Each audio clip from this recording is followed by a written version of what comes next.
Okay, well, welcome to today's session. This is training number 3 here called Objectives and Key Results, Mastering Goals for Breakthrough Results. Were you able to open your attachment from your email to get the workbook? Okay, Yep, awesome. I've got it right now. Yep. Awesome. Are you have it printed out, or are you just going to fill it up, fill it on the screen? On the screen. Okay. Very good. Well, thank you for being here. This is our third training here. And last time, a month ago, we talked about setting goals. And consider today as part 2 of goal setting, and actually even an extension of that, about objectives and key results.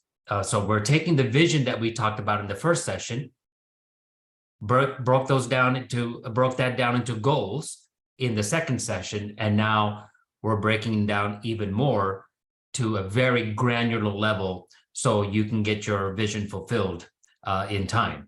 So we're scheduled to be here from 9 to 1. I don't think it will go that long today, but this is a virtualized event, and so plus we don't have the entire team here, but we're going to use the time here wisely and make sure that we hit all the points that we have for today. I'm going to put my phone on work mode here so I don't get any disturbance. And so that way we can have full attention for today's session. Think of today's training, like I said before, as an extension of last month's training on goals. Because once we create goals, now what happens, right? So it's time to have action items down with measurable aspects to it to gauge success. So you have your typing fingers ready to go, right? There's a lot of notes, a lot of content today. All right. Okay, so objectives and key results, mastering goals for breakthrough results. We're going to be covering 3 main objectives today. First of all, we're going to discover how setting objectives can drive the goals that you have already established. Second of all, we're going to understand the importance of creating key results for each objective, and I'll get into more detail about key results. And number 3, we're going to learn how to create accountability to be on track toward success. Now, we know from the good book, there's a scripture that says, good planning and hard work lead to what? Prosperity. Prosperity. But hasty shortcuts lead to what? Poverty. Poverty, right? And so I really respect you for the way that you're going about opening up and starting your nonprofit. I really feel like you're not taking any shortcuts, at least, when it comes to training. You wanted to make sure that you're going about this in a prudent manner as we have the launch for your nonprofit. And so I definitely apply you to this Proverbs 21 verse 5 scripture. All right. Now, just for some reflection from the previous session or previous sessions, we talked about purpose and your gifting, your platform, vision, mission, and goals. I just wanted to revisit a little bit of that so we have some foundation as we move along. What would you say the actual purpose of your nonprofit would be? To support the Parkinson's community. Okay, very good. And you're going to be a part of a solution for that. And what do you feel or know is the gifting that you have to fulfill that purpose?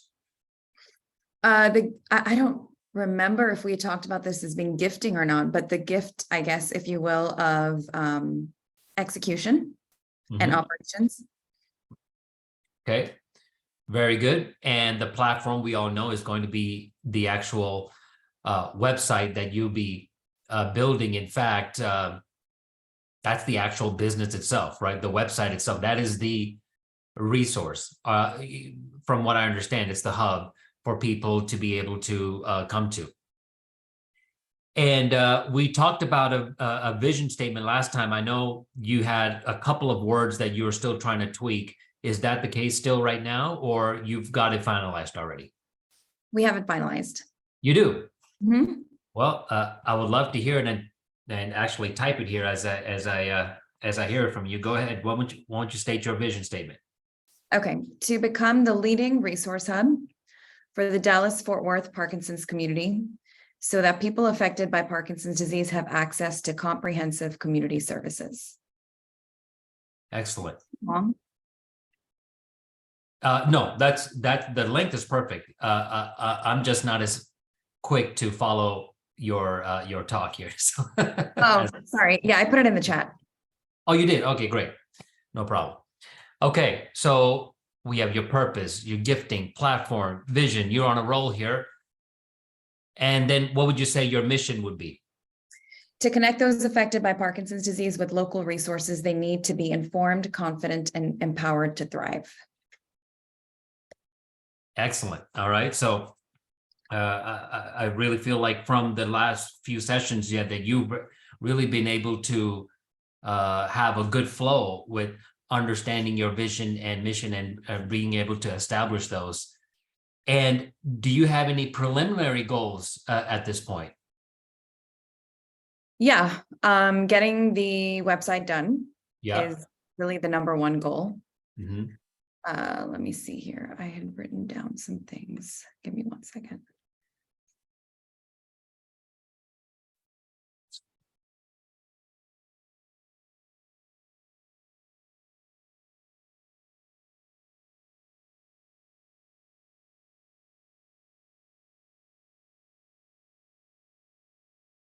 I can't find it now, but yeah, getting the website done was the number one goal, and then creating a successful marketing plan, or a comprehensive, not successful, a comprehensive marketing plan, and Mhm. creating a funding plan. Those are three big goals that I have.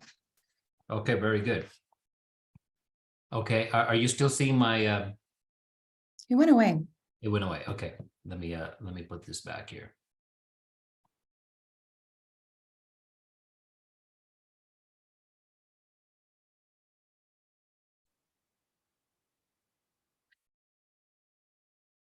Okay, let's see. Technical difficulties. So the issue that I have is when I put it on full screen, I'm not able to see your chat, and then I got to get out, and so they need to. All right, so Oh, let me copy these first. Okay, I'm gonna do a quick update on that on the PowerPoint because I've had your previous vision statement there. So let me cut that out, paste it. There we go. I'm going to save it. And now I'm going to share it. Okay.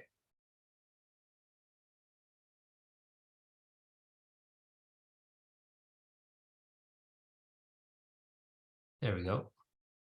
Oh, screen sharing failed to start. Please try again later. Oh, that's not good. Why?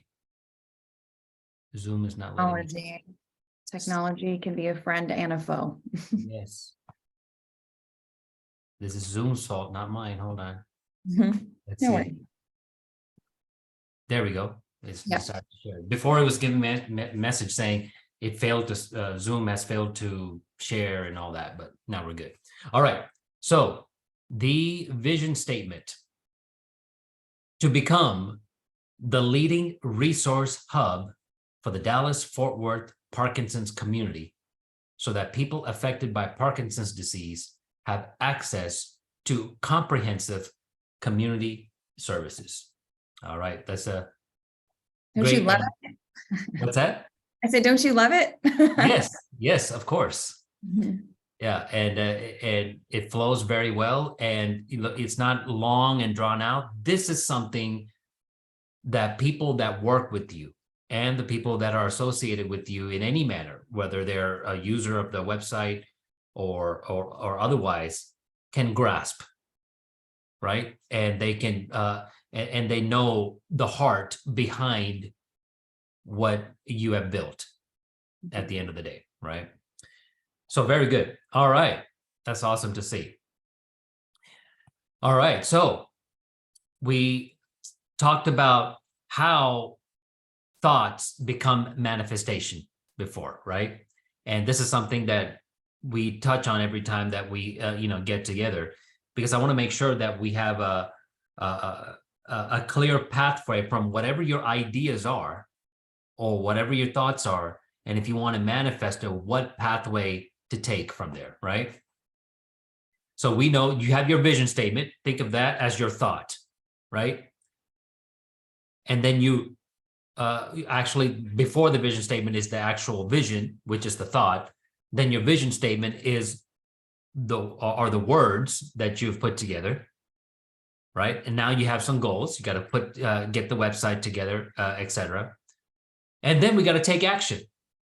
That's the part that we'll be talking about today a lot about, right? Objectives. Objectives are action items. And we're going to go even deeper than that on how to have measured results from there and how the tasks go along with that. And so when you have these action items, especially the action items that you need to keep doing, you need to make sure that you're consistent with that. And when you're consistent with those actions, you create a culture within your organization. And then you manifest the thought or the vision that you had in mind, right? So this is not, a thought to manifestation is not something that has to be mystical, right? Or something that's, thought of as a vapor. This is something that can be put into a process to where what you thought of can be manifested. Okay.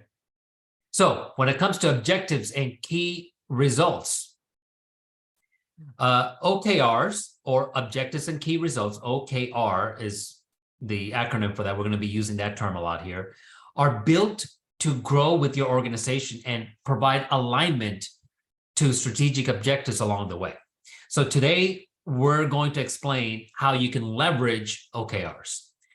So objectives and key results, or OKR, is a goal-setting methodology driven by, and you would fill this out on your end, desired outcomes. Okay, desired outcomes. So in organizations, OKRs are often used to guide outcome-based success. So at the end of the day, you want a certain outcome, right? And so you want to make sure that you have a sound methodology that goes along with that. So using outcomes instead of tasks, fill that in, tasks as a driver, OKRs encourage accountability in every step of achieving success through metric indicators. Okay, so even though we'll be talking about tasks later on, when it comes to objectives and key results, it's a couple of levels above tasks, right?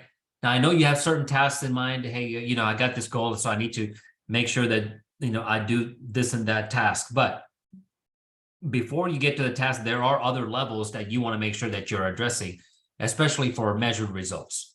Okay, and so we have metric indicators for that. So OKRs are actually driven by core value outcomes.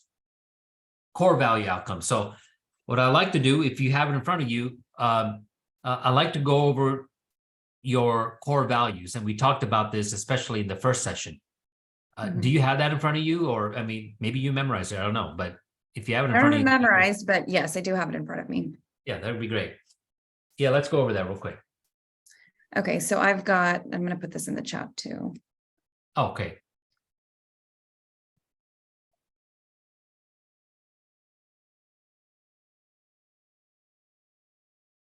Community, compassion, empowerment, excellence, inclusivity. We were kind of going back and forth about this one, so that one's still a maybe. Innovation, integrity. It should be adaptability, not adaptable. Adaptability and simplicity. And I know that's a long list, so we can pare that down if we need to. Okay. So those are your core values. And so are you keeping them as one word, or are you planning to have them as sentences in some way? So it'll be the word, the value, and then a one sentence description of why that's important to us. Okay. And you're still working on that, or? I'm still working on the sentences. Yeah. Okay, great. And then once you're done, it would be great if you could just send those to me. Okay, sure. Yeah. All right. So your objectives and key results in your case at DFW Parkinson's Resource, they're going to be driven by the outcomes based on the core values that you have, right? Community, compassion, empowerment, excellence, inclusivity, innovation, integrity, adaptability, you meant, right? And simplicity. And so with this in mind, you already have a great foundation for you to, put together excellent, objectives and key results because you have your core values down, you have your platform down, you have your vision statement, you have your mission statement and your goals at this point. All right, so you're in really, really a good position as we go along here. I think I skipped a couple of slides here. 1 second here.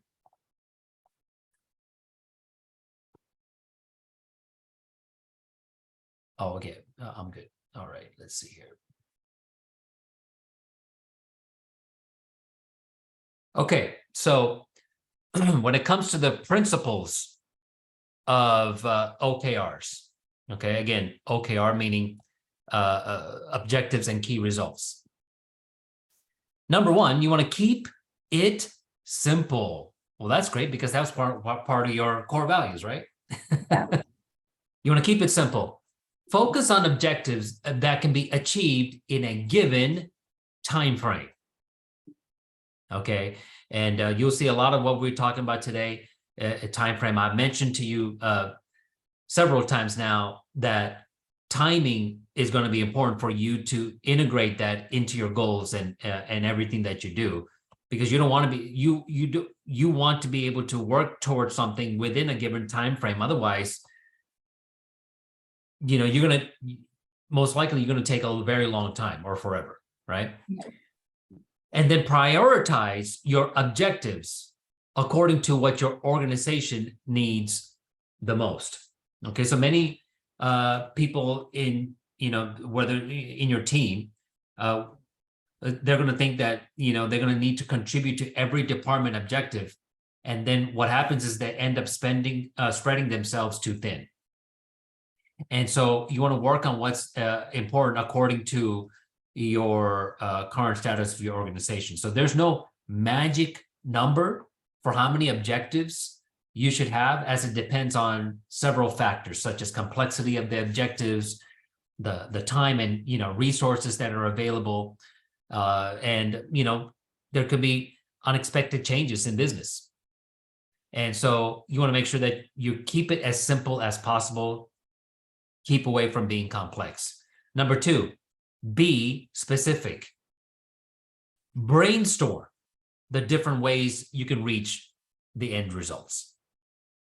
Draw your action plan out with clear details on how to achieve your objectives. The more specific you are, the clearer your expectations will be. So you have a great start already with having the vision statement down and mission, and that's already clear, right? So you want to have that same mindset even as you go through your goals and your objectives and key results. So for each of your key results, think about how your team members are going to view it, understand it, comprehend it, and keep all of yourselves accountable as you evaluate each other's performance as well. Number three, cascade your objectives. See, when you cascade your objectives from the organizational level, to the department level, then to the individual level, right? So this is not just meant for something that's on the upper management aspect, right? This is a culture that you want to create within your organization, right? Okay, so what we have the vision down. What's the goals? Great. Let's break down those goals to objectives and key results. Every aspect of your department or organization, even down to the department level, should have that type of culture in their mindset, right? This is what Fortune 500 companies do and how they have their goals to be met. I'm teaching you the same thing here, right? And so everyone in your organization will benefit as they will have a clear line of sight of the set objectives contributing to their organization's success. So organization objectives, it can be overwhelming, right? For some people, since they're not able to see their jobs as contributing to the organization's success. But if they know and understand your vision, then they feel like that they are a healthy part of your organization. They're intrinsically motivated to come to work, right? And even for yourself. So I'm not kind of speaking on into the future because right now you're by yourself, but I'm also speaking into the future as well when you have more people that's working with you. So by cascading your objectives to the department level and then finally to the individual level, people can have a clear line of sight of objectives. And so you want to share the higher level objectives so that all members of your organization are in alignment with your organization's vision. So this is always the key, keeping your eye on the vision, right? Everyone making sure that they understand the vision of the organization. All right, number 4, make it measurable. All right, I can't stress this enough. Your key results must be tied to a unit of measurement. For example, I need to do X to achieve a desired result, right? I need to set up a social media platform to achieve, a publicized, type of brand, right?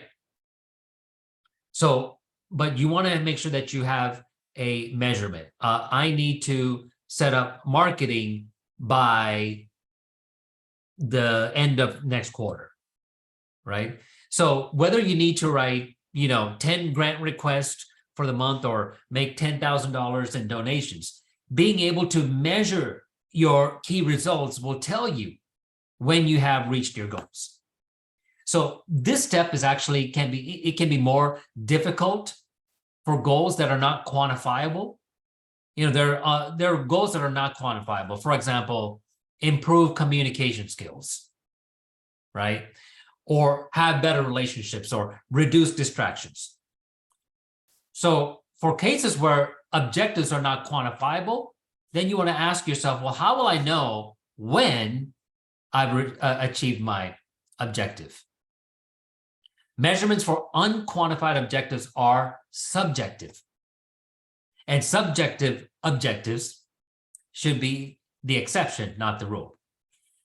Right? I felt like I was kind of doing some rhyming there. So it's good to have a one-on-one sessions with your team members, right? Whether that's your board or with anyone that you want to be accountable for. Have you heard about Ray Dalio before? You have, right? Sorry, I was muted. Yes, I follow him on Instagram. Okay, and so how long have you been following him for? Maybe about, I don't know, 6 months. Okay. Have you read his book, Principles, or any of his other books? No. Okay. He, on Instagram, he just posts a lot of really good quotes. I mean, I'm sure he posts more than that, but that's the thing that picks up on my feed. So I like it for that reason. So I'm glad that you started following. I think that's timely. And I think, me bringing this up, today, I mean, I just thought of it right now, Ray Dalio's name, because he's the, head of the company. He can be this, total head honcho type of boss with everyone. He has one of the largest, financial companies in the world, but yet he puts himself as accountable to everyone in this organization. He allows people to challenge him, and he's open enough to know that he may be wrong about everything, right? And so having that accountability within your organization, it's going to help you to keep yourself in check, right? At the end of the day, we're all human beings, right? And we're all prone to mistakes. So having that accountability is going to really help. And on top of that, when you have objectives and key results, that's going to help you measure your success and possibly even failures, right? So number 5, set stretch goals. Stretch goals should be challenging and realistic at the same time. So this is going to require to do some extra work. When you have stretch goals, more calls, more follow-up, more visits, appointments. Generally, many people in managerial positions, they'll set stretch goals for their team as a way to motivate them, right? In fact, when we talked about goals before, I talked about stretching your goals a little bit, right? To get out of your comfort zone so you can achieve more. That's what we're talking about here as well. Stretch goals need to be set very carefully though, right? Because it can become frustrating for you and your team when they keep missing the objectives because they were stretch goals. But it's good to do that in a healthy manner as well. Number 6, recognize and celebrate. Recognize and reward yourself and others when a milestone has been reached. Remember, I told you a few weeks ago that when you reach your milestone, you should go out and celebrate, right? Okay. Now, this is not necessarily, something that is absolutely needed for your company, but this is more for yourself because at the end of the day, you are the company, right? So the more a positive reinforcement you're receiving, such as, recognition or reward, the more likely you're going to keep displaying those behaviors. So, for example, let's just say a team member, was with you in starting the website, right? Okay, well, recognize that person, right? And reward them. And maybe you can even use social platforms to share your achievements, with others. So do not wait for the end of the objective to recognize the effort, to put into reach for the milestone. Sometimes people need some type of encouragement even throughout, right? So reward yourself for the incremental progress that you make. It reinforces that, you're on the right track to achieve your goals. That could be a dinner, a trip, night out on the town. It's something that everybody needs, that you need as well, right? You remember, you just went on vacation, so you know that was something that you needed. Yeah. All right. Now, have you heard of the hedgehog concept before by Jim Collins? I don't think so. Okay. It's a great book to read. It's called Good to Great. And in the book Good to Great, he talks about how these several examples of corporations, there were companies or businesses at first, how they were good and what it took to make themselves great. There you go. Good to Great. Let me see. Social sectors. Is that Jim Collins? Yeah, so it's Good to Great and the social sector. So it's kind of a more nonprofit specific type of version of Good to Great. Yeah. But it's been a very long time since I've read it. So I'm glad you brought it up. Yeah. So the original book, so that book is derived from a book called Good to Great by Jim Collins. Yeah. And he talks about the hedgehog concept. In earlier session about goals, we talked about being certain that your corporate goals are worthy of something greater than yourself and to align them with your soul and purpose. Remember that? Mhm. So you have a gift. And if you don't know what that gift is, you want to do some soul searching and discover what your gifting is, but you know what that is already. So the hedgehog concept by Jim Collins, featured in the book Good to Great, is based on an ancient Greek parable that states, the fox knows many things, but the hedgehog knows one thing. And so we are about capitalizing on the one thing that you know. At the end of the day, your gifting, right? And so the hedgehog concept encourages you to think of three main components to drive your goals, mission, and ultimately to attain your vision.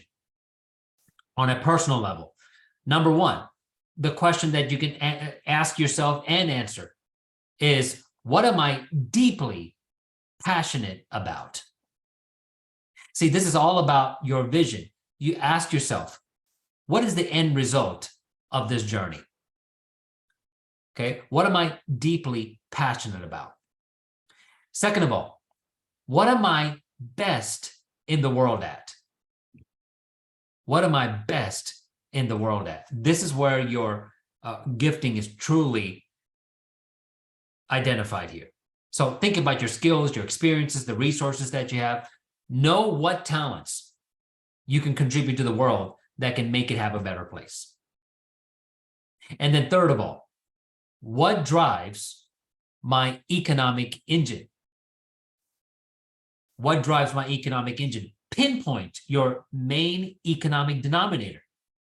This economic metric should answer the question, what skill or skill set can I make money with?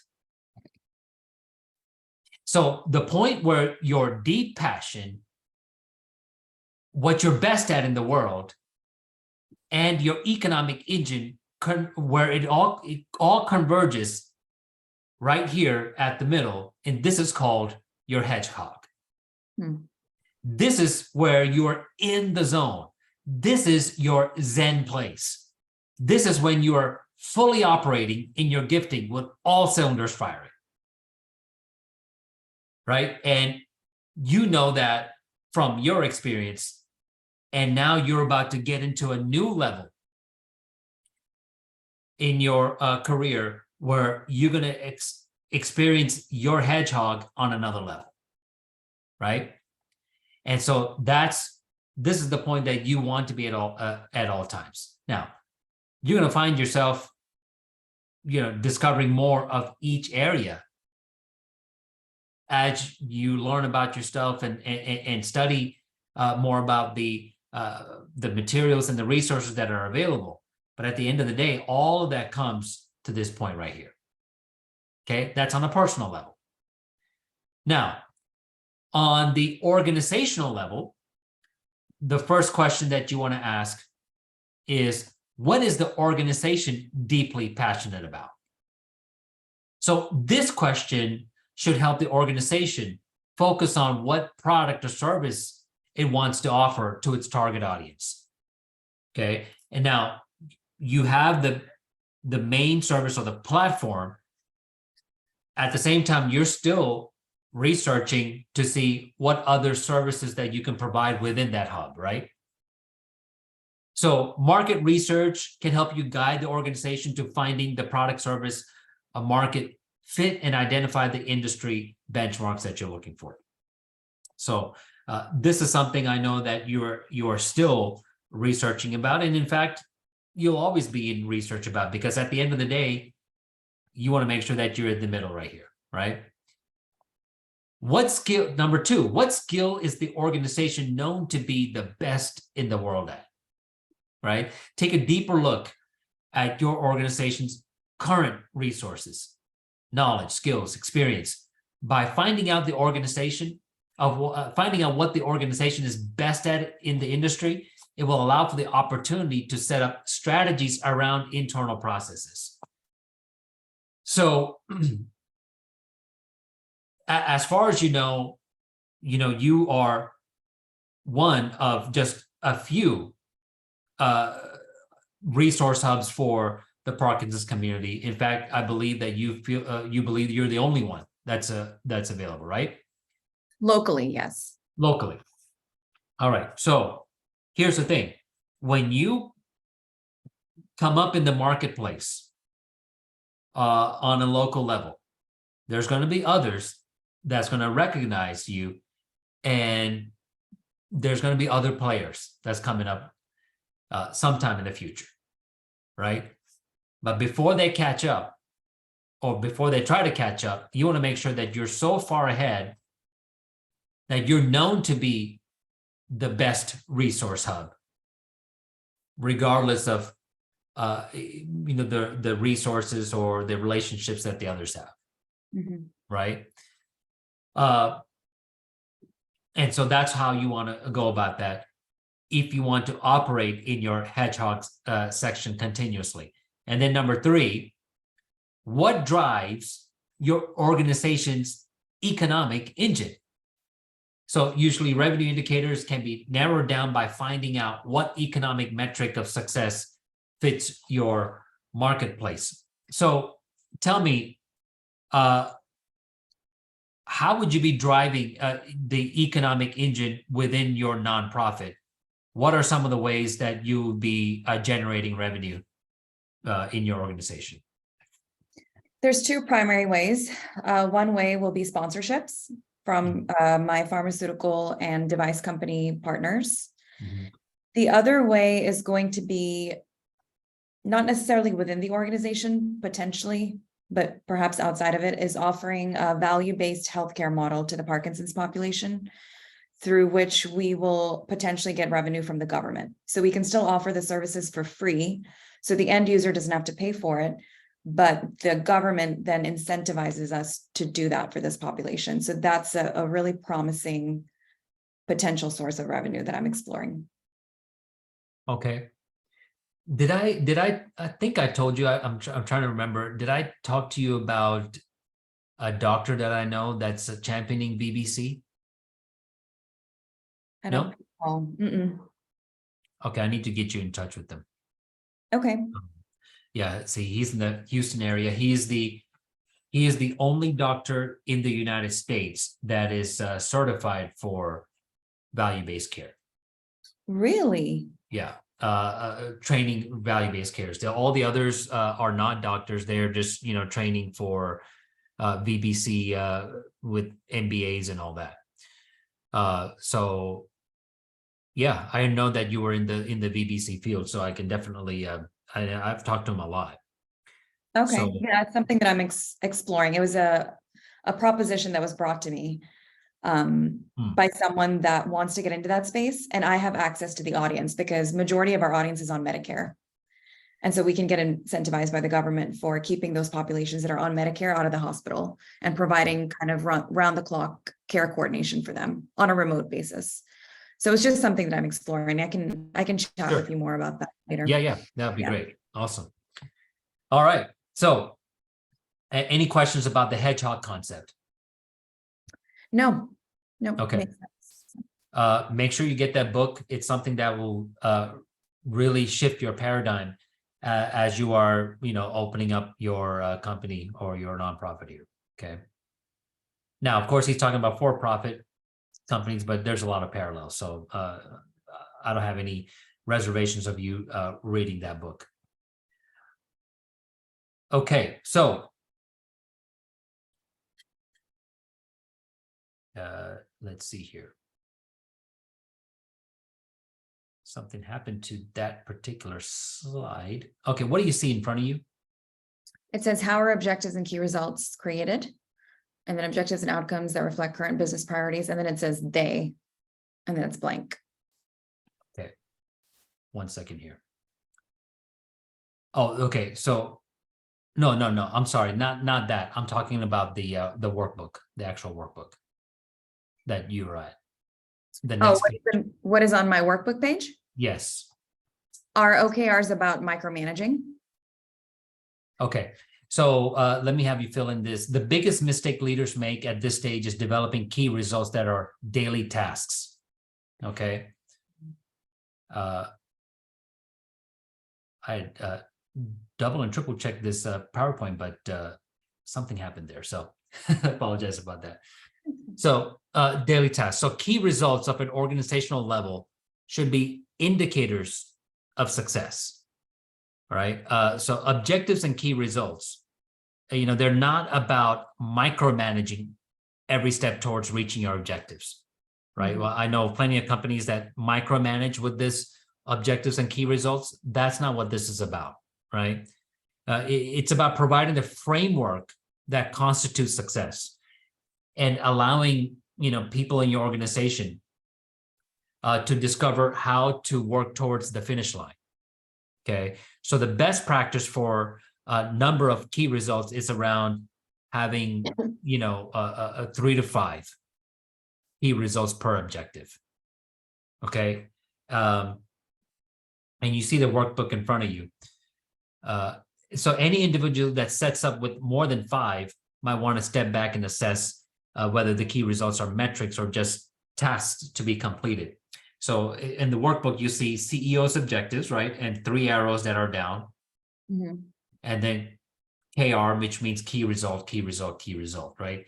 Those are backed by metrics. Okay. Like this objective is to be done by this time and this percentage. Makes sense? Department leaders, same thing, right? So what you want to do is think big and set the appropriate expectations for yourself and everyone that works with you, because there are organizations that are all pushing the boundaries. So setting challenging objectives and key results and pushing everyone to go above and beyond is really not a bad thing, right? But if that's the case, make sure that the right benchmark is set. So, because when you set up these key results and objectives, you want to make sure that you have your industry standards and then whatever your standards are, and that's communicated to your team, right? So over challenging objectives and key results tend to be demotivating to many people. And so that way the goals even can feel out of reach and unattainable. So it's important to strike the balance and consider all resources, the market situation, and other factors before setting a challenging objectives and key results. So the current slide that we're on, how are objectives and key results created? Objectives and outcomes that reflect current business opportunities, they are time-based, okay? So they are to have some type of due date attached to them. They are non-numeric, okay? And I'm talking about objectives here, right? So this is the next level down after goals. The actual action items, okay? At this level, we're not putting any type of percentages or anything like that at this point, okay? And they empower and promote collaboration and cross-functionality. Empower and promote collaboration and cross-functionality. So every objective has corresponding key results. All right, now we're digging deeper. So we talked about objectives, the action items. Now we're talking about key results. Key results are numerically measured and utilized a threshold and or a delta to measure change. Okay, so you might have an action item. Okay, so your goal is to build a website, right? And what's one of the action items for building the website? Collecting content. Collecting content. All right, so that can be your objective. All right, now what you're doing the key results aspect of that objective is to have some type of measurement there, right? All right, so this could be Okay, collecting content. Well, how much content, right? Mhm. So that could be collecting, blog content uh, that is 3 paragraphs long by the end of next week. Mhm. You see, so when you have that done, then your objectives and goals is complete for that. Mhm. Okay, so that's what we're doing here. We're getting to a lower level here, or more to the ground level. Every objective has corresponding key results that are the end result of a series of tasks, but not the tasks themselves. All right. So tasks actually come after this. Okay. So you're going to see the structure very soon. This also answers, how do I know if I've achieved my outcome? Okay. You'll know if you have achieved the outcome if you have hit the metric goal that you had that you established, right? For example, I need to get 3 paragraph content for my blog by the end of the week. If you have done it by that time, then you have achieved that outcome. Okay, so when it comes to alignment from strategic planning to execution, transparency breaks the assumption that performance needs to be managed. So I think Ray Dalio is a perfect example of this, right? He's all about being transparent. And if he's wrong about something, he'll be the first one to admit, Mhm. right?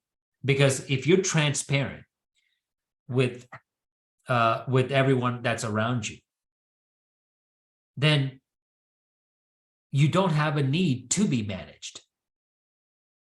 Because a lot of time, being managed is because there's a lack of trust in there, right? In some aspect. So truth does not need to be managed. So when you're transparent, you don't have to worry about being managed, because they know they can trust what you say. Like, whatever you say is what it is, right? Managers can spend less time crunching numbers and more time coaching employees, right? Or your team members.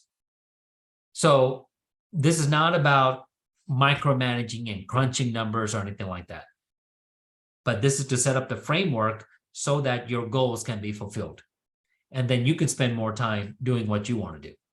And then the team works towards the value-driven goals, because everyone can be accountable now, right?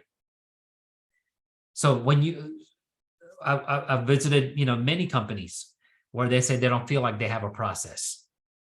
And so when there's not a process, then no one's accountable for anything. And everybody just does what they want to do. Mhm. And in fact, they don't even know why they're at the company. They're just there to collect a paycheck. You see? And so what happens is they collect a paycheck for 10, 15, 20 years and beyond, and they never really fulfill their purpose. Right? That's a sad way to live.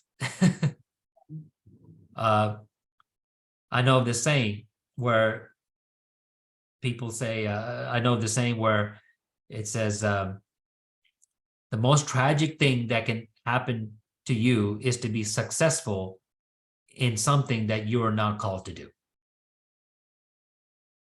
Okay. And so these parameters that we set up, goals, objectives, key results, that's going to help people to be accountable. And at the end of the day, they feel like that they are fulfilling a purpose, because it all lines up, right? Purpose, vision, goals, objectives, key results, and even down to the tasks. And you want to keep that line to where they can see the vision that's being fulfilled. Okay. So some examples of OKR. So before we talked about on a conceptual level, I want to make sure that you understand what this means, when you write down your goals and your objectives. All right. For example, You might have a 5-year goal, all right, a long-term goal, saying, and this is just a general example. I want 6,000 patient admissions, right? So that means 100 on a monthly basis. So the objective on a monthly basis, this is an action item, is for your team to do 50 follow-up calls with key people involved within 3 days from date of admission. All right, so notice the numeric values that are being set here, right? So we have the action item, but it's not just an action item. It's a measured action item. You see what I'm saying? And then what are the key results that we want to see out of this? Well, the first key result is to make sure that 25 referrals yield from every 50 calls on a daily basis. That 6 appointments yield for every 25 referrals, which equals 2 appointments. And they're able to convert 1 out of 2 appointments to become a patient. All right, so if you base this on a 20-day month with 5 patient care specialists making 2 appointments each daily, converting them at a 50% close rate, that means 1 new patient per patient care specialist. When there's 5, that means 5 new patients a day. That's going to get to the 6,000 patients on in a 5-year goal. You see how we took a big goal or big number and broke it down to daily activities, right? Daily action plan. All right. So that's what you'll be doing as well in the exercise that you're having. For example, here's another one: financial stewardship. Make the organization profitable, right? Kind of a little bit vague, but that's okay. We're going to make sure that we're defining that. The first key result is to increase the MRR, or monthly recurring revenue, by 10% by the end of Q1. The second key result is to sustain 98% of our patients through annual subscription renewals. And the third key result is to develop a new competitive tiered pricing structure by Q2. All right. So as you can see, numeric values, create a measured objective and goal. Okay. When it comes to people and culture, objective: our organization to become rated as the #1 workplace. Okay, well, how can we get to that point? We have to be strategic, right? All the objectives that we set has to be in a strategic manner, meeting the vision as well as having a measurable aspect to it. So key result 1, improve our employee satisfaction score by +90 by Q3. Increase budget by $10,000 for awards by Q4, and maintain 90% retention of employees annually. Okay. And so, as you can see, these are measurements that can fulfill the action item to fulfill the goal of becoming the #1 workplace. Okay. So you have an idea of how to set up a framework from your vision to goals to even further now, right? Mm-hmm. All right. So now what I want to do is for you to apply yourself in writing out the vision, writing out one goal, writing an objective, and 3 key results to meet that objective. Okay. And so we'll take some time for you to be able to do that. Okay. Yeah.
I think I need your assistance.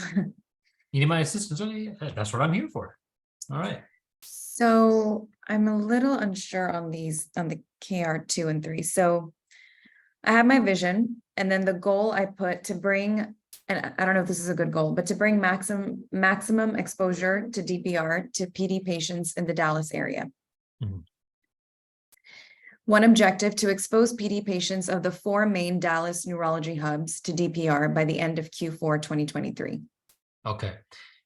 Be specific? Well, yeah, so the objective, you don't want to include any type of numeric value there. Okay, okay. Okay. So repeat that goal again. To bring maximum exposure to DPR. Okay. And then Um, then the objective. to expose PD patients of the 4 main Dallas neuro hubs to DPR, but you're saying Correct. Right. So end it right there. okay, And then what you said afterwards, that's going to be part of the key results, right? Because okay, now you're breaking down the objective. okay. Are So you able, yeah, would you be able to write 3 key results to meet that objective? yeah, so I put set up meetings with the 4 main neuro hubs by 9/1. Good. And then this is where I was stuck because I think I'm getting confused between objectives and key results. So Yeah. the next step after that would be in order to measure it, they would have to employ some kind of metric to measure their engagement on their end. Does that make sense? That's fine. So Yeah. I'm following up on their measurement of their metric of their patient engagement in order to understand how many people are getting exposed to the material that I'm giving them. And when do you need to get that by? November 1st. Great. So that Okay. will be the next, yeah, the Okay. next key result. Yeah. We'll follow up with physicians on patient engagement by 11/1. Yeah. And then the to-do would fall back on me to adjust my process with these doctors' offices accordingly. So for example, if they come back and they say, you know, only 40% of our patients have been engaging. Well, what can we do to increase that to 100? Do I need to have different types of marketing material? Do we need to change the placement of it? Do we need to have a rep come in during a certain time? You know, we need to tweak our process accordingly and implement that for another 2 months. Mhm. So would that be KR3? Or is that more of an objective? Yeah, so that would be more of a shift in goals in general, right? Mhm, Because here's what because we're just talking about current right now, mhm. right?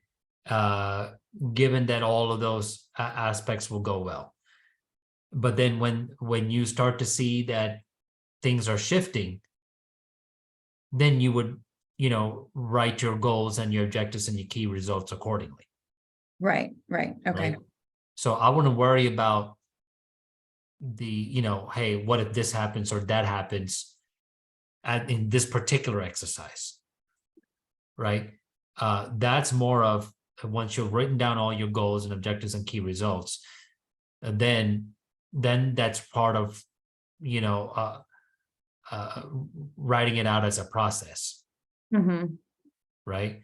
So what I want to do right now is just for you to get the hang of writing down goals, objectives, and key results, and don't think further than that at this point. Right. Yeah. So what would a good, so if my goal is to, so let me backtrack. So the vision is to become the leading resource hub. Yep. The goal is to bring maximum exposure to One the, goal. That's one goal, right? yeah, One one of goal. many. Yeah. Uh-huh. Is that is that goal too broad to bring No. maximum exposure? Okay. To PD patients in the Dallas area. I said Dallas because Fort Worth is kind of a different beast. So that's one goal. And then the objective would be to expose PD patients of the 4 main Dallas neuro hubs to DPR. Okay. Is that And do you consider that as an action item? Objectives are action items. I guess that's more of a goal, actually. My objective sounds more like a goal. So, But does that particular objective feed into the goal that you it talked does. about before? Okay, well then keep that as an objective. That's fine. Okay, yeah, it Right. would be one part of fulfilling the goal. Yeah. Yeah, so that's okay. And Okay. then you write your your key results with metric indicators that would fulfill that objective, right? You listed one or two of them. Yeah. So instead of putting it as a task, it's more like this is what we want to see happen by this date, right? Correct. Yeah, so we're not at the task level yet. That's Right. next. Right. That's after this. Yeah. Tasks are like to-do lists and all that. Those are not really measured. So here we're just talking about the measured aspect of the action items. So would a good KR be DPR is introduced to all 4 neurohubs by September 1st? Yes. Okay. I got it. Yeah, and then you have your corresponding to-do or task list that will come after that, right? So, but we're not there yet. Got it. All right, so those are 2 key results. You have a third one? Yeah, I'm actually still on 2. Okay. Yeah, you're on the right track.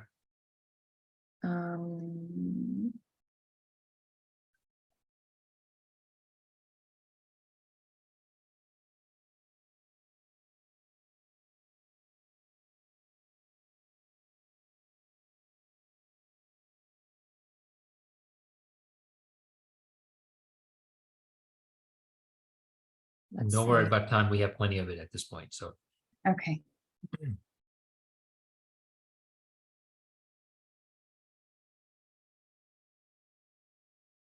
Okay, I think I got it. okay, So go ahead. the first one will be, the first key result will be DPR is introduced to all 4 neurohubs by September 1st.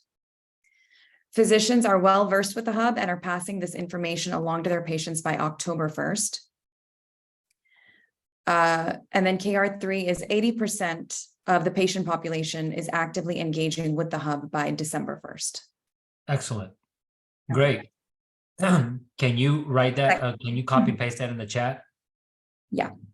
All right. So you want to do what you just did with all of your goals, right?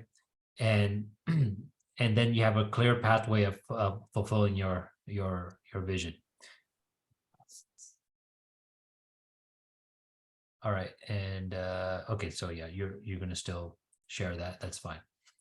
Yeah, I'm copying and pasting.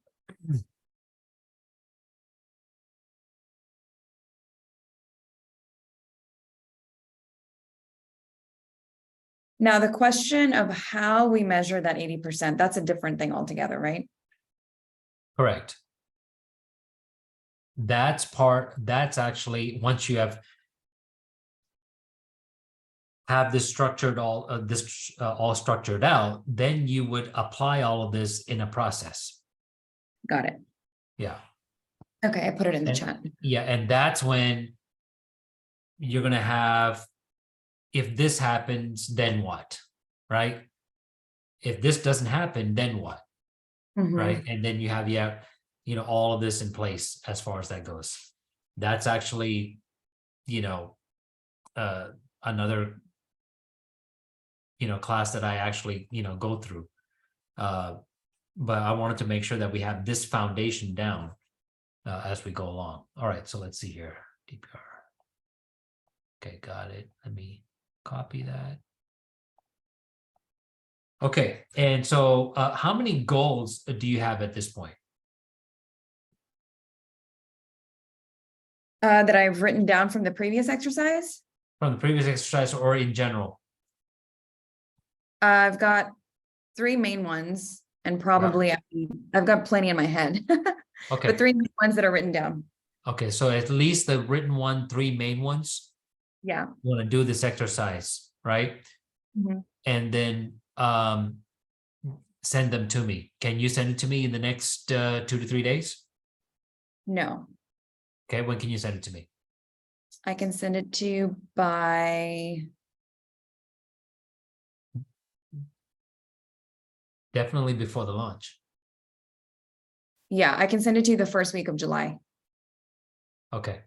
Yeah, send that to me. I don't see your vision and goal here on this chat. Oh, sorry, I just put the key And results. yeah, and the objective, yeah.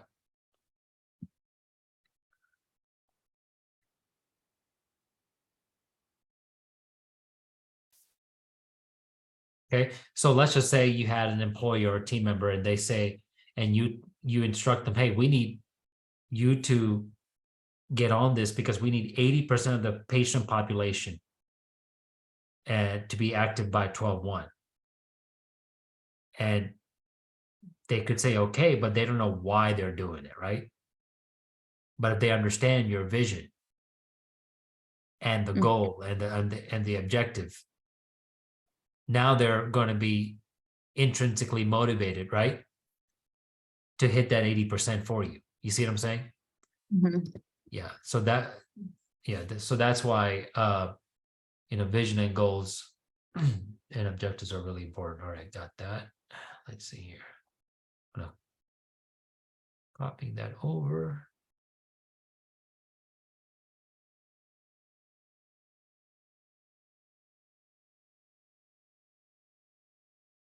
Right. Even from your perspective, if you were to look at one of these, key results, I mean, you would want to know why, right? And you can see the why because we worked on this from the last couple of months. Yeah. Okay. All right. Very good. All right. So get those to me by the first week of July. That's Okay. cool. All right. Very good. Moving along.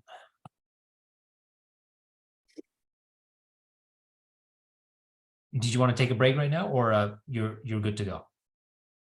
I think maybe we can break at 10:30. Okay, good. That's what I was thinking. Okay. All right. OKR measurement practices. Were expectations met? Well, you can see if those expectations were met by providing a simple expectations assessment at the end of each quarter, right? So you can have these goals, but you know that your year divided up by 4 quarters, and you will always want to assess by the end of the quarter of where you are with your goals, objectives, and key results, right? All right. Metrics used in key results should be specific to the business. They need to be measurable. They need to be attainable in the given cycle of the objective, relevant to your OKR, and time bound. Okay.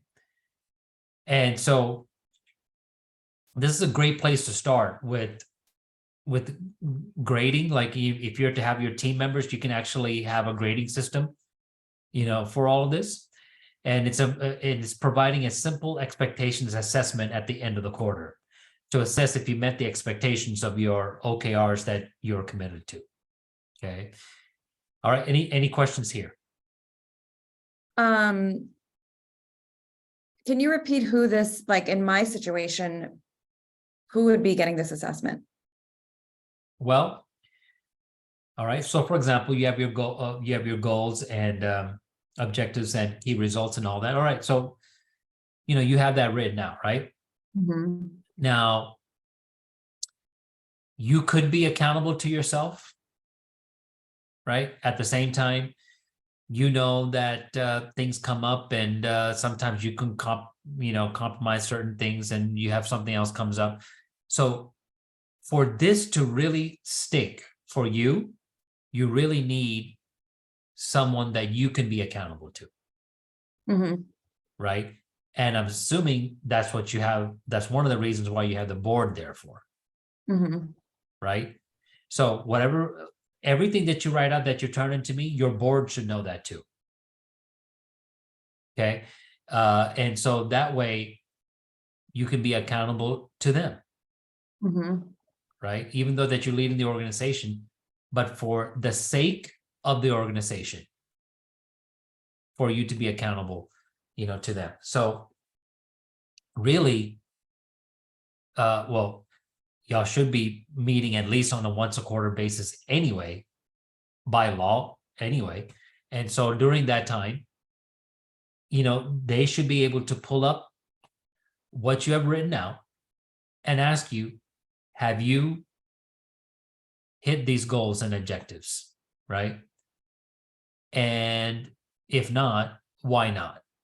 Right? So this way they can help you to meet these goals, objectives, and key results. So in that spirit is why, I'm bringing this up. Got it. Right? Because yeah, you can be your own boss, but even that has limits. Mhm. You see what I'm saying? So Absolutely. yeah. And so you want to be able to, do that, with your board at least. And if your, board's not available, I mean, ask me, right? I'll definitely go over these things, as well. All right, does that make sense now? Yeah. Okay. So you're gonna have your baseline metrics, right? A baseline metric is a single number that is considered an acceptable metric. For example, let's just say, there's a prospect response time of 2 hours or less as a baseline KPI.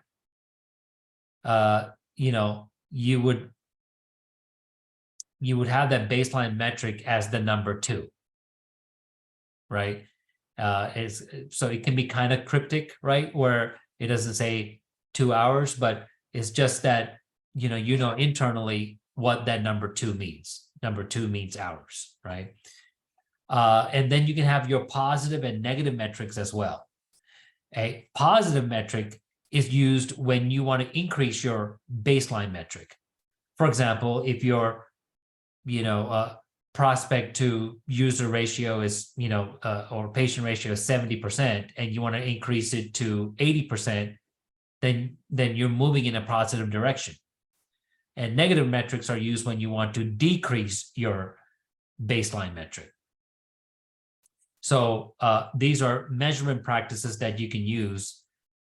And, maybe you have like, for example, the 80% of population are actively engaged by the hub by 12/1. Okay.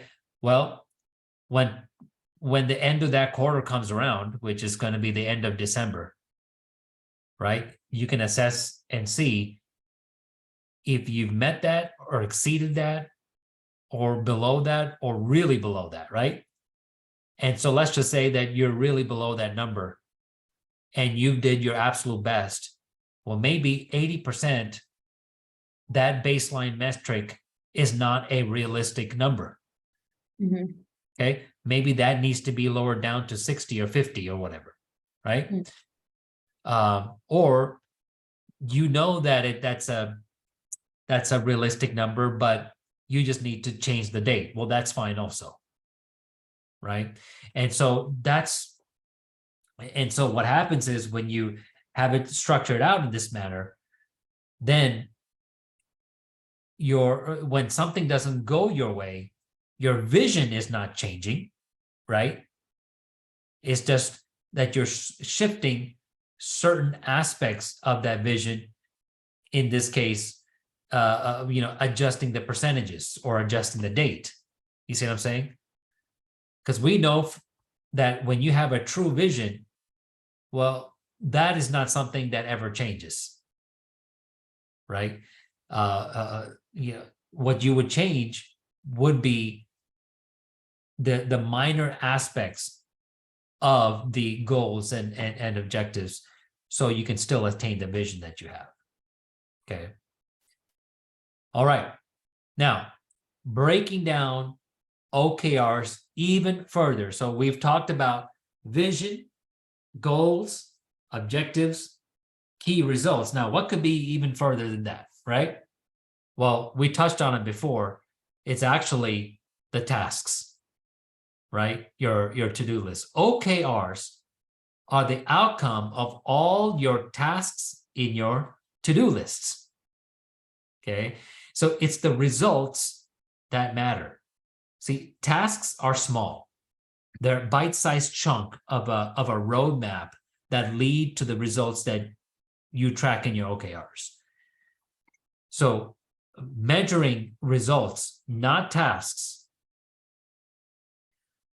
moves conversations away from what steps or task am I going to take to complete this outcome to what am I expecting to achieve if I successfully complete this objective, right? What target indicator will define success?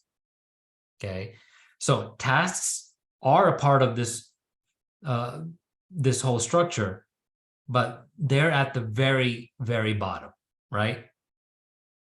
And they need to be done, but this is not something that's measured. So the aim of OKRs is to have a bigger impact by splitting time on fewer things and focusing on results, not tasks. OKRs encourage a discussion on how one person's objectives impact the rest of the team. So once you've established what result you're hoping to achieve, the objective and key result, think to the supporting projects you need to perform to get you there. All right. So I'm going to give you even more structure here. Okay. So this is about breaking down. Now we already broke down the vision to goals and goals to objectives, right? Now we're breaking down the objectives to projects and tasks. Okay. So from there, think further and more specifically down to the tasks to complete that project. So tasks can often change day to day as there are short bursts that help you assess what's working and what's not. So develop the key results you want and then break them down into projects and tasks that will be required to achieve the desired objectives. Okay, so for example, project KRs or key results to projects to tasks would be develop role-specific content and campaigns to engage and retain existing users. Adoption rate by 10% by the end of Q2. All right, so you understand that level there, right? Mm-hmm. Okay, because we've been talking about that. Now, to have that key result become a reality, you might have a couple of projects to be done for that, mm-hmm. right? You might need to have a webinar on best practices in the next 3 weeks. All right, now to have that webinar, you might need to have a couple of tasks. Create campaign to engage customers this week. Send out emails next week. Okay. The next project to get that key result will be, I need to write, 5 blog posts at the end this month and every month. All right. Well, to do that, I need to identify 20 highly engaged customers every week. I need to write and publish a spotlight story every 2 weeks. So in this case, I'm actually adding even more structure to the entire system here, right? So vision, goals, objectives, key results, supporting projects, tasks. Right?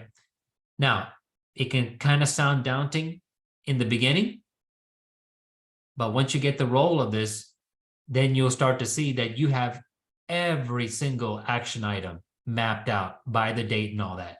And here's the thing, because people that have goals and they don't have a structure to it, they're going to be easily distracted. Remember I talked about that in the first session, right?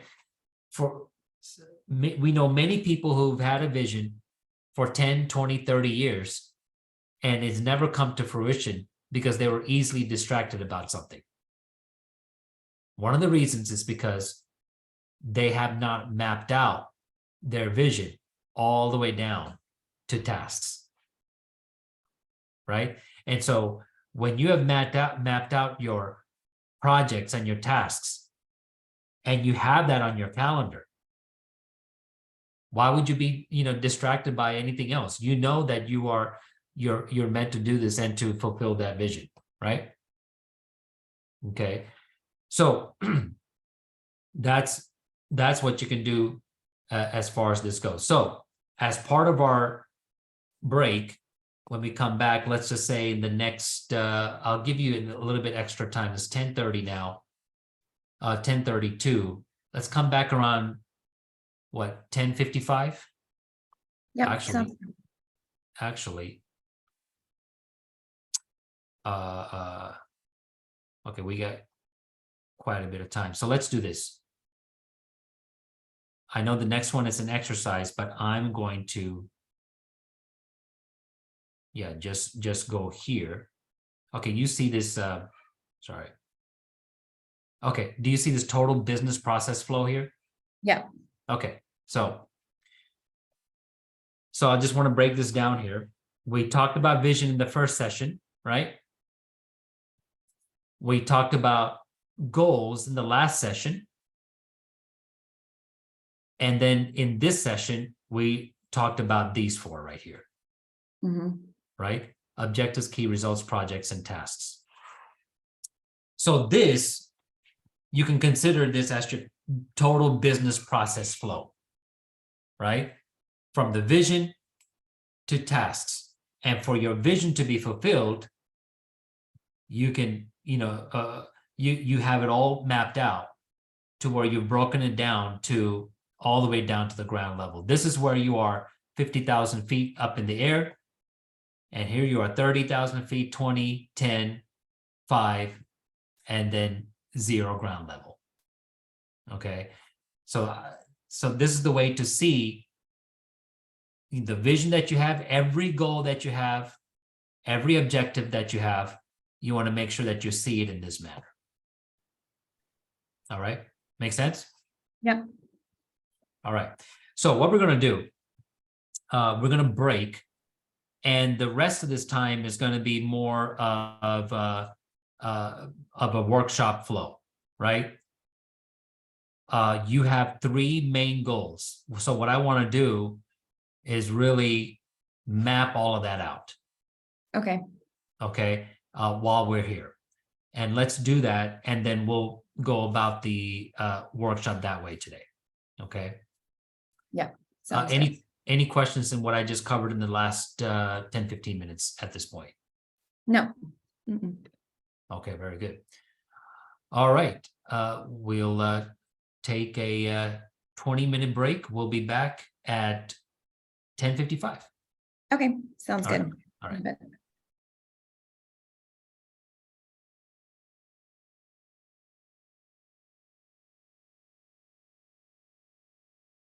All right. So in this case, you have the goal to bring maximum exposure to DPR to PD patients in the Dallas area. Your objective is to expose PD patients of the 4 main Dallas neuro hubs to DPR. And then you've taken that objective and said you want to be able to do that by 9/1, right?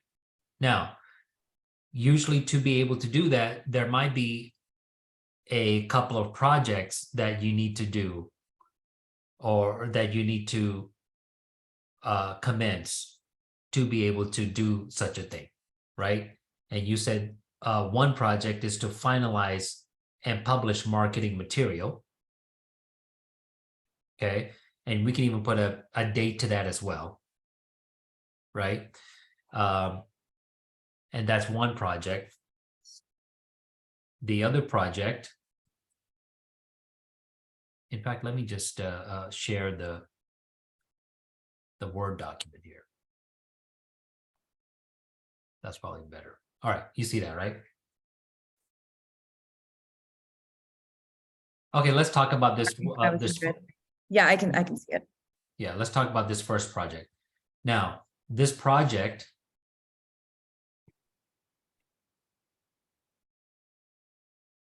okay, now this project might have a couple of tasks, right?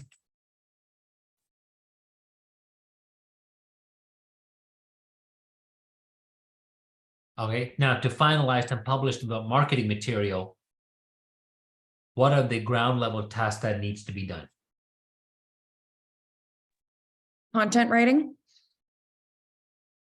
So content writing for the brochure / flyer.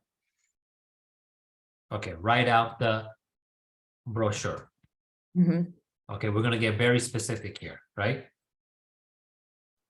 You can say write out and design the brochure. Okay, well, we can have a bunch of tasks. So you can put design the brochure, right? Obtain feedback.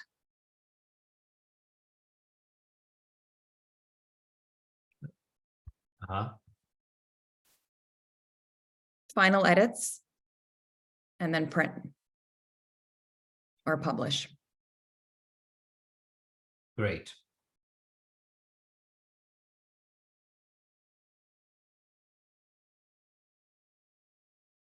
Now, what I really like to do, and you know me, put dates and times to this, right? Yeah. So, project 1, finalize and publish marketing material by when?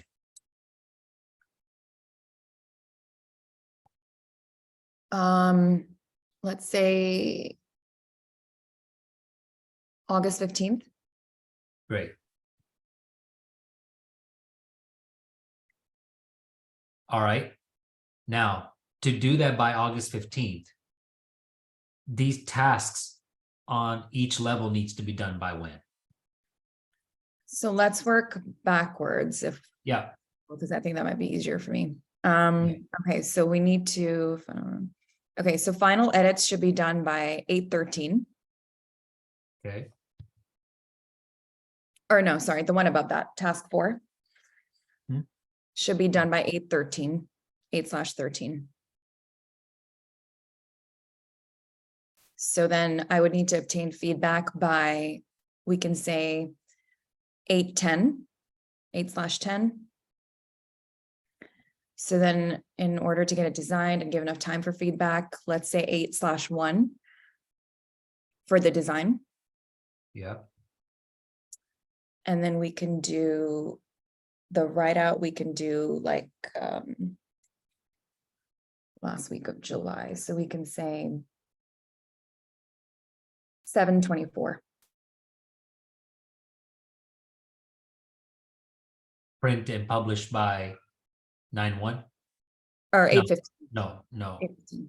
8/15, yeah. Yeah. All right. You see when you put a time to this, how much clearer it gets? Yeah. Definitely. You see, we're talking about down to the menial tasks. So, which means you would pop up your phone right now, and you would look up these dates, and then you would Put it in there. enter these tasks in that calendar. Do you do this for everything in your life? Where's my phone? I'm just curious, like, do you go through this process? I love it because as structured and detailed as I am, this is kind of speaking my language, but Yeah. I'm not, as structured and detailed as I am, I'm not good about doing this process.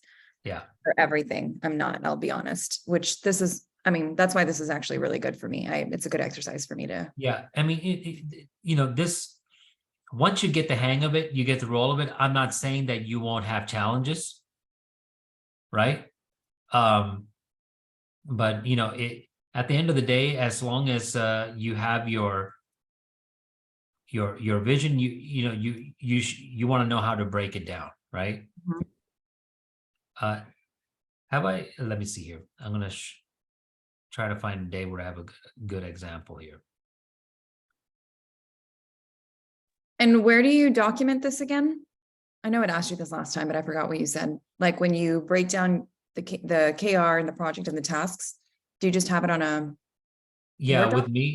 with me, it's just a Word doc, and I have it in my file. There's others that do it in a much more fancier way, which is fine. But like for example, here's my on my phone, right? This is the gray. See, this is just one day. The gray is business related, the red is personal. You see? And so everything that I do feeds to the vision I have for my life at the end of the day. Right. And so now that you have these tasks, you can look up those particular dates and start entering in the time that you would be dedicating to each of these tasks. Yeah. Right. In fact, this is to be done by those dates. That's a completion date, actually. Yeah, it's a deadline. Correct. So you should know on a daily basis, how much time that you need to be allotting to this, right? Some of these are just a few minutes. But even the stuff that I have for a few minutes, 15 minutes, 30 minutes, it's on my calendar. Mm-hmm. Otherwise, it won't get done. Otherwise, it won't get done. Yeah. That's why I used to do to-do lists. I don't do it anymore. Right? You taking the to-do list and assigning time to a particular date on those on what's on that list, right? Because usually a to-do list is a big list, and you feel like you have to accomplish it all that day, which is usually impossible. Mm-hmm. But now you take that to-do list, spread it out on your calendar, right? And have a more realistic way of getting your stuff done. Mm-hmm. Okay. All right. So the goal, okay, so we have, all right, so vision to goal to objective to key result to project, and then down to the menial tasks, right? And when I say menial, I don't mean that by that is worth less or anything like that. All right. Now, you might have another project that needs to be done to introduce all 4 neural hubs by 9/1. If so, what would that be? I don't know if this is a project, but it would be connecting with the points of contacts at all these places, Okay. setting up meetings and all of that. Okay. Let me ask you, like in this case, connecting with points of contact, right? Yeah. So, yeah. At all these places, meaning where? The 4 neuro hubs that I'm targeting by 9/1. So you can just say at the neuro hubs. Yeah. Okay, so how is that different than the KR1? DPR is introduced to all 4 neural hubs by 9/1. So the connecting with the points of contact would be for the purpose of introducing myself and setting up the meeting so that I can go there in person. So going there in person and introducing it, officially introducing it, is the KR by 9/1. Okay. Does that make sense? Yeah. Okay, so connecting with points of contact at the 4 neural hubs by what date in this case? It would have to be done by 8/1, 8/1.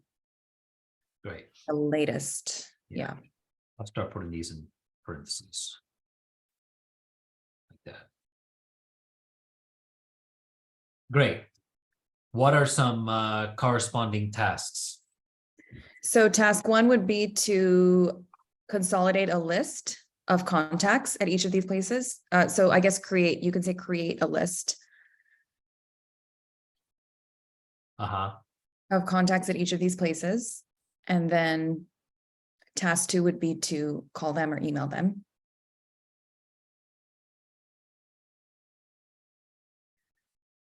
And Okay. schedule in-person appointments.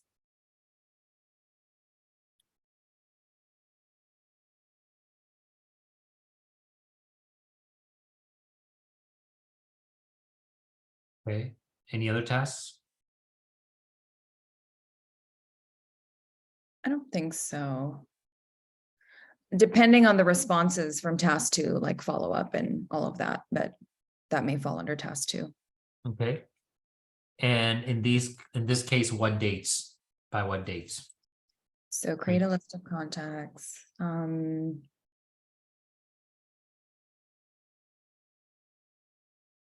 That would have to be 7.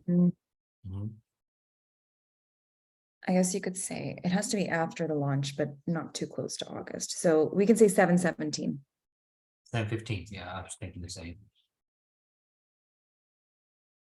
Okay. Email and call them by. 7/20. Great. And schedule in-person appointments by. We can say 8/4. Okay. The only issue with that would be that your project 2 is due by 8/1. So you would need to do it on or before that date. Oh, I see. So connecting and scheduling, I guess I was separating the two. So then why don't we change that? Change what? The project 2 deadline, we can change it to 8/4. Okay. And then the task 3 can be 8/4. 8/4 as well? Yeah. And that's just the deadline to get everything scheduled. The meetings will Yeah. actually be taking place throughout the month of August. So, Right. yeah.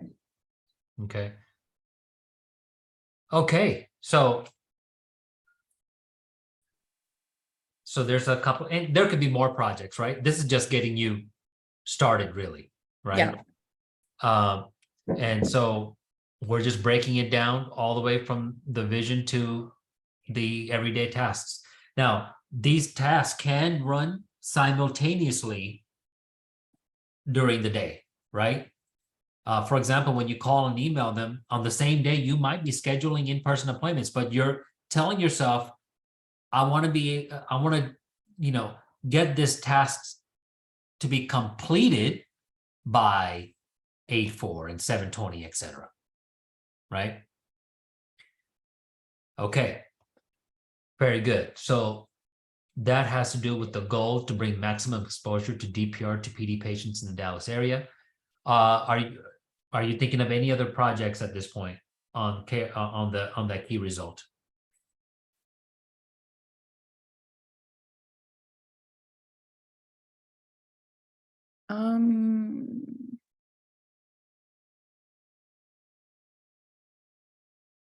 Not under that objective.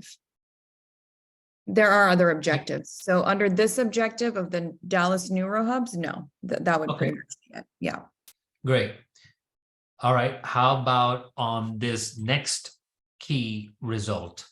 Physicians are well versed with the hub and are passing info along to patients by 10/1.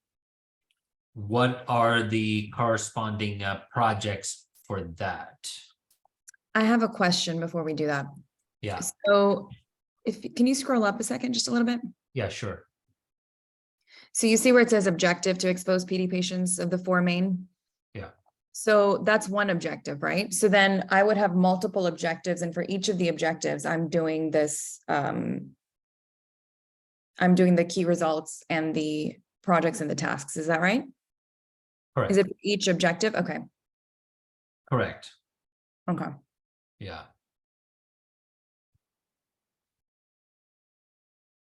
Let me do the proper bullets here. Vision. Okay, here's one goal. Let me put number 1 there. And then let me put a bullet here.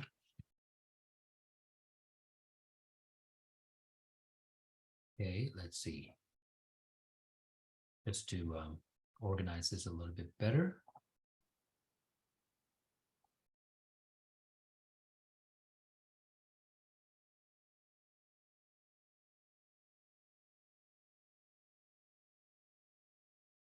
You're a detail-oriented person, so this might be music to your eyes or Oh, whatever. I love the organization. Yeah. Okay, let's see here. There we go.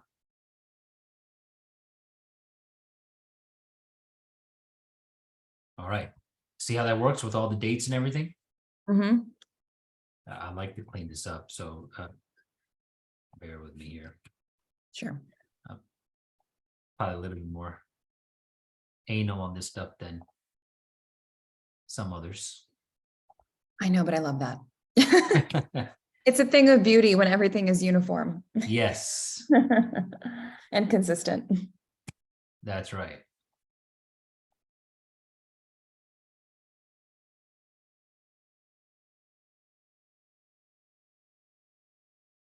Do you when you have money in your wallet, do you fold everything the same way and have all those bills faced in one way? I try to. Yeah, me too. Yeah. Yeah, I try to. Yeah, Maybe not all the time, but if I notice that it's not, I do try to fix it.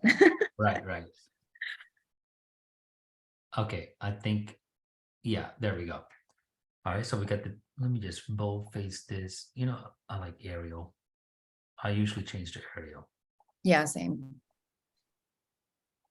You like Arial too? I do. Yeah. Okay, so here we go. That's the vision. Here's the goal. Here's one goal. And an objective for the goal. You can have multiple objectives, right? 2, 3 objectives for the goal. This is just one.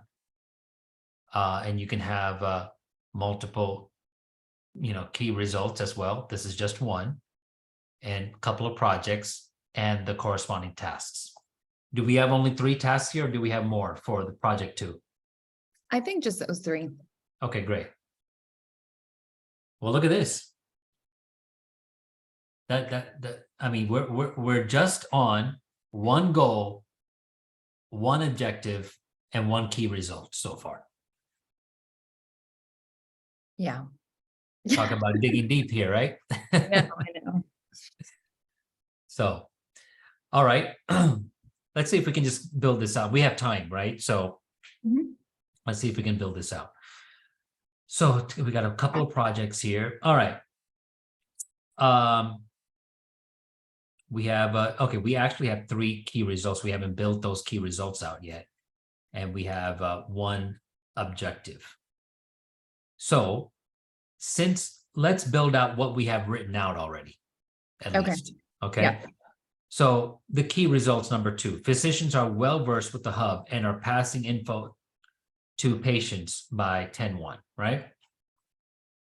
I'm kind of rethinking this key result Okay, no problem. because I don't know how much of that is really within my control. I don't know. I'm just thinking out loud. Mhm. I can enforce, regular follow-ups, and I can try to get some data that way. But outside of that, really, how can I enforce, or I can't really control the extent to which they are passing along this information to their patients. And then taking it a step further, I don't know that I can really track how many of those patients are coming to our hub. Okay. So this has to do with the objective to expose PD patients of the 4 main Dallas neuro hubs to DPR. Mhm. What would, okay, let's just highlight that as a yellow. Yeah. Okay, how about this next one? 80% of patient population are actively engaging with the hub by 12-1. I like that, and I think it's a good key result. But again, the issue is measuring that. Yeah. I can get numbers from the doctor's offices of how many people with Parkinson's they see. But then out of, like, if Dr. Joe sees 100 patients or 50 patients, out of that, how many are actually utilizing our hub? And how would you know that? Do you know how to measure that? That's what I'm saying. I don't know that there's any way to actually measure that without them actually doing some kind of follow-up with the patient. And that's not going to happen. So then my question is, since it's not really measurable, do we eliminate that as a key result? Because it's kind of an empty goal. Yeah, You know what I mean? It's not one that I'm ever going to know that we're achieving. correct. So anything that's not measurable, you don't want that as a key result. Yeah. You can have it as a goal and possibly as an objective without the percentage. So, but what you can measure are when people visit the website, Mm-hmm.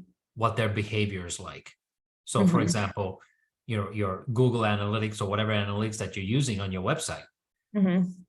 let's just say 1,000 people visit your website, right? And you want 80% of those 1,000 people to engage with you. Well, that's a key result that you can have, Yeah. right? Yeah. And you can do certain things on the website to hit that benchmark, right? And I told you before about baseline metrics that, after a while, if you feel like that 80% is too high, you can always change that to make it more of a realistic, number, even though you might have to stretch a little bit, right? Mhm. So we can we can do measurements on people that actually visit the website. Yeah. But not measurements specifically from practices. Well,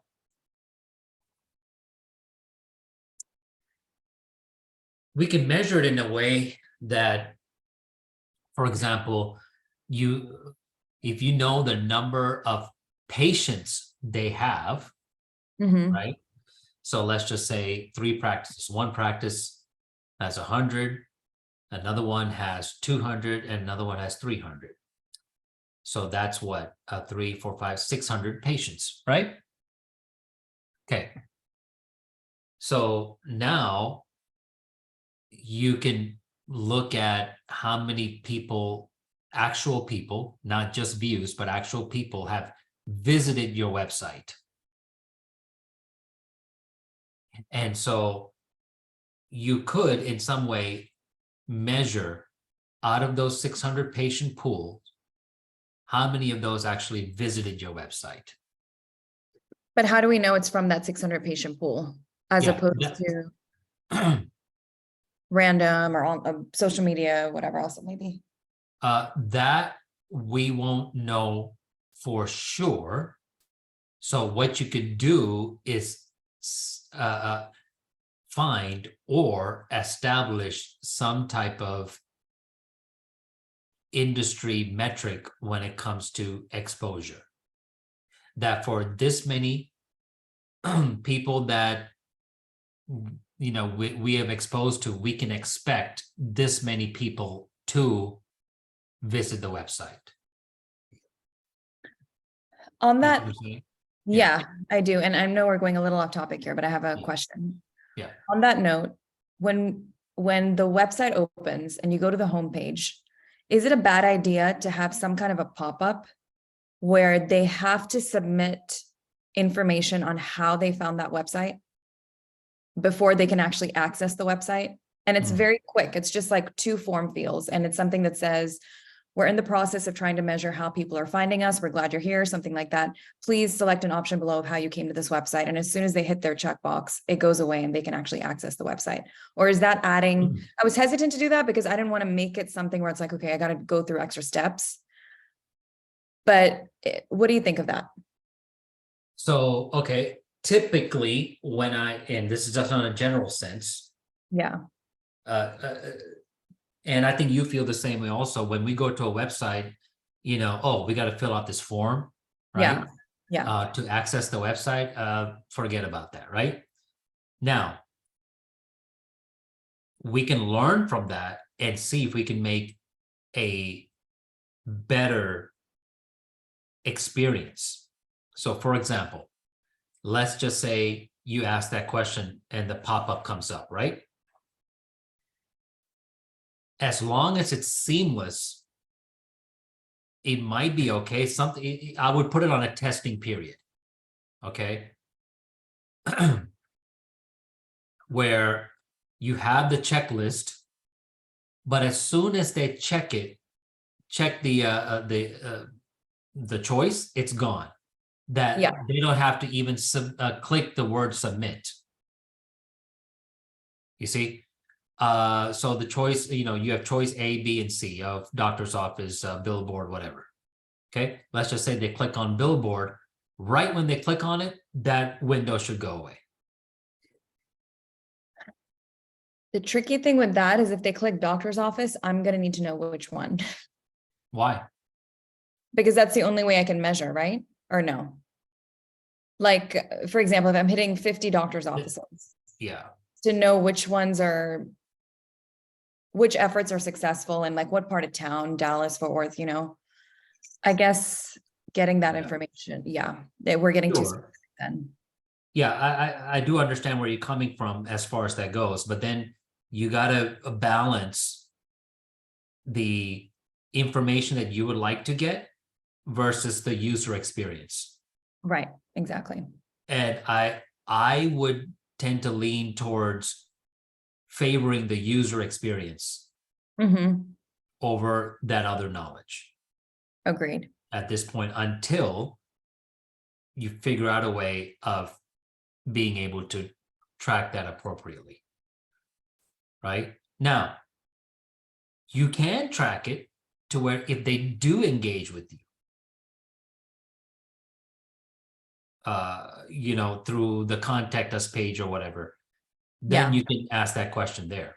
Right.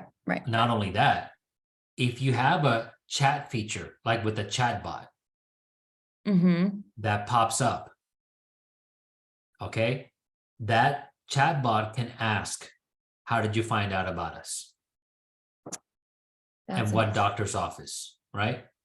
Because that chat bot can be set up on an if and then type of instructions, right? Correct. If the visitor says, I visited our doctor's office, then I should ask which doctor's office. That's an instruction that you can have, that you can input in the chatbot, right? Yeah. So that will increase your data, the information that you're looking for, if you had that chat feature there. Okay. So, but I would not do, I am a little uncomfortable about having a pop-up in the first place, but if you do have one, make sure it's just one click, but I wouldn't go further than that. On that, you want these, at the end of the day, you want these people to be able to get the help that they need quickly. Exactly. Yeah. Right. And you never know, that pop-up, if you don't have a quality pop-up there and they click on it, there could be this waiting period because something is holding it back. There's some type of lag or something, which you don't want them to have. Then they're, they could be turned off by not being able to visit the website at all. So I would, I want to find out that information, but I would probably stay away from the pop-up. Okay. Yeah. I hear you. You don't want them to have any issues with that. Let's find other ways to be able to find out, right? Because we have the website analytics, we have, we can use the chat, we can use the contact us page, which can be the landing page, and you can have maybe not, 100% of traffic to find out where they come from, but as time progresses, let's just say 1 year, 2 years from now, right? You'll have enough data to see which offices are yielding the best results through those methods. So then should we change our KR? Which one? The one where it says 80% of patient population? Yeah. Because there's no way to actually measure that. Correct. Okay, so what is another KR to expose PD patients of the 4 main Dallas neurohubs to DPR? I guess we can change it to 80% or some percentage of website visitors are on the website for a certain amount of time, right? Because that shows engagement. So I don't know how to determine what time is, but Yeah, so, but even that does not necessarily mean it's productive. You know, this for is true. example, so yeah, someone can be on it and they got distracted with something else. And, Right. you know, so, but your website analytics is still recording that time. Yeah. You see what I'm saying? Maybe it's then that we hit a certain benchmark with the number of visitors we get on the website, at least in the beginning, because we're just starting off. And so we just want to get traffic to the website, and maybe worrying Correct. about engagement and all of that is step 2.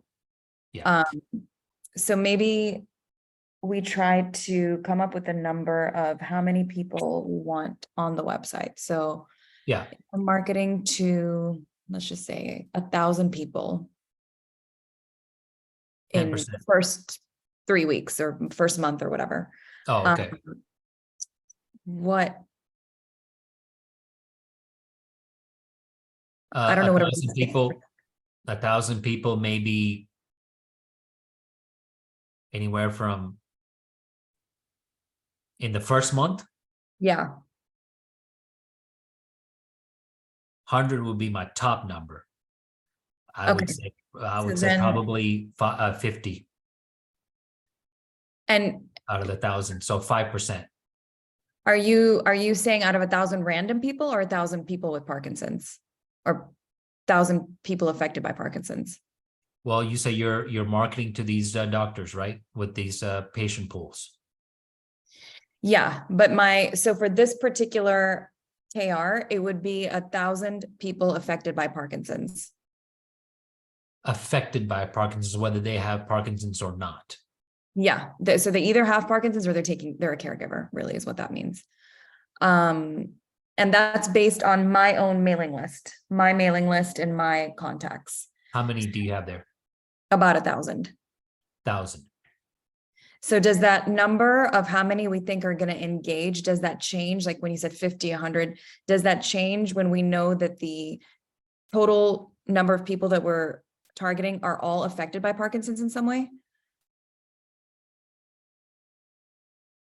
Does that make sense what I'm asking? Run that question by me again.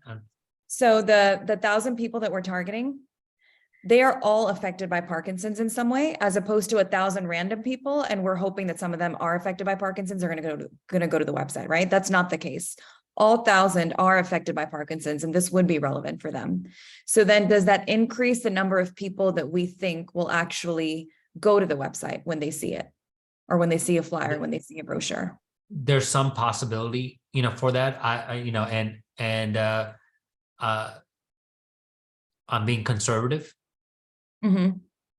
Okay, so I think it's better to be conservative than overshoot it. Right. And usually when it comes to marketing, and you're talking about regular mail marketing, right? Like it's a flyer in the mail kind of thing. You say mail, it would be a flyer in the mail for some of it, and then it would be online for some of it. Okay. Email. Yeah. Right.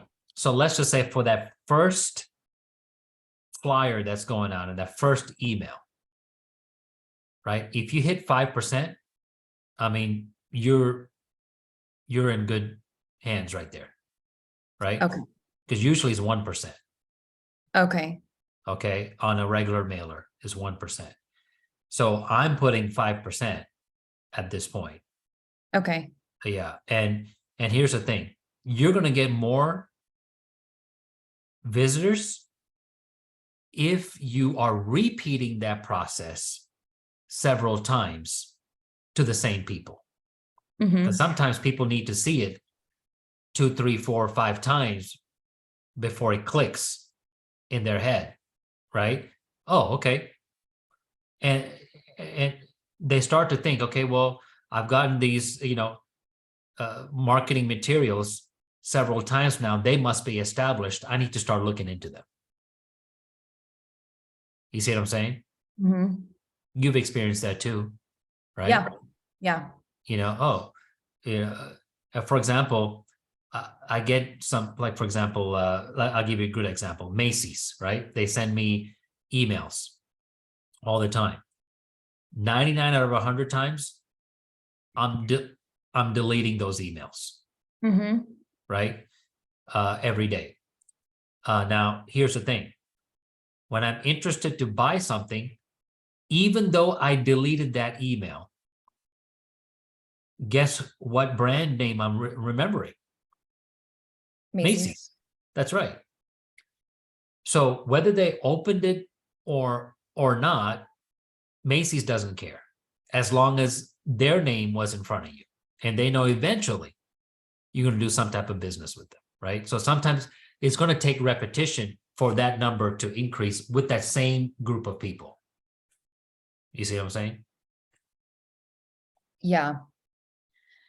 Yeah, I think that's the most challenging piece in all of this is the measurement. And I know we talked about this during our first workshop with Brad and Linda. It's like, how do you know? And even the people that are visiting the website, how many of them are my fellow community leaders versus doctors versus patients versus random people in my network that have nothing to do with Parkinson's that just want to see what I'm doing. Right. You know what I mean? Because I'm putting it on my stuff too. So it's like, it's just hard to measure that. And that's fine because you're just starting off. Yeah. But let's go ahead and start writing out on the stuff that you can measure. Right? Because you're going to start seeing results on things that you at first didn't even know that you can measure. And then you can start having that as part of your objective. Oh, okay. I didn't know I was able to measure this. Okay, let's have this as part of our plan, right? So what do you think is a good, oh, sorry, go ahead. Yeah, go ahead. I was going to ask, so what do you think is a good, like for the first month, what do you think is a good kind of target number in terms of just visitors to the website? If we're hitting, let's just say 2,000 people. I think if you can get 200 people on there, that would be a great number. Okay. Out of the 2,000. Yeah, we're talking about 10%, right? So, yeah. Okay. And another, let's just say a conversion rate of anywhere from 10 to 30% from that. Conversion would mean like that they're from the visitors staying on and engaging. Yeah, engaging, right? Because there's not really a revenue that you make from the visitors, right? But if they use the resources, then your partners would benefit. And are they paying you in any manner for this resource hub? No. Okay. And do you have anything in mind to charge them later on in the future for them to pay you to? Because I mean, you see what I'm saying? Like they're using your platform. I do have in mind to not charge, but to, yeah. And I guess you could say charge. Some things will be sponsored by pharma and device companies. Right. And if their logos are on the website, then yes, I am getting paid for that. But when it comes to, Dr. Brach and Richardson, who does physical therapy for people with Parkinson's, and I'm just putting his organization on there because he's one of the main go-to people. I'm not charging him for that. Okay. It's just to let people know that these are your options. Now, I'm open to other suggestions because there's going to be doctors' offices on there. There's going to be nonprofit and for-profit on there. Yeah. And I'm okay with you not charging them now.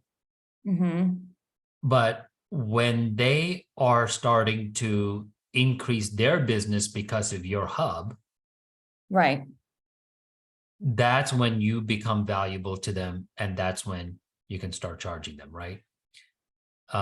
whatever that may be, subscription based or whatever, right? So, and that's a revenue, that's an additional revenue stream that you can bring in, especially if they're increasing their business to you. And if your name is starting to get known in that industry after some time, just from that, you can start charging some type of subscription as well, right? So when would you say I should revisit that idea? Like in a year? Yeah, a Okay. year from now. Yeah, So for the first year, just do it the way we're doing it. It's completely, correct. okay. Yeah, and you can, when you introduce this to your doctors, you're saying, I'm starting this off right now. Right now, at this particular time, I'm not charging anything. It's completely free. So I would love for you to take advantage of this opportunity as, as we're building this out, right? Meaning they can have another resource for their name to be promoted without charging them anything. So you're already planting the seed that this is not going to be free forever. You see what I'm saying? Yeah, I just need to look into the legality of asking for payment for it. Sure. Because I am a nonprofit, so maybe there's a workaround there. But yeah, I hear you. Here's the thing, nonprofits make profit. Yeah, but just the way we position it, right? Correct. yeah. Yeah. So yeah, look into that. Because otherwise, you have to depend on sponsors all the time, and they can pull the plug whenever they want. Yeah. See, if you have a subscription, you're more likely to have recurring revenue, right? Because once there's a subscription, it's kind of like set it and forget it. I mean, they're literally forgetting about it because they're busy with other things. Yeah. Yeah, and also, preferably you want it to be connected to their bank account instead of their credit card as a primary option, because they can always change their credit card information, but not their bank, right? And when they're busy, they're barely looking at their bank account anyway. And that's just another tip I'm giving you there. Yeah, that's a good tip. Yeah. So what you want to do right now is to focus on what you can measure. We know we can measure whatever, when it comes to the website, whatever the analytics measures, number of visitors, number of engaged views, number of people that are actually filling out the contact, etc. Right?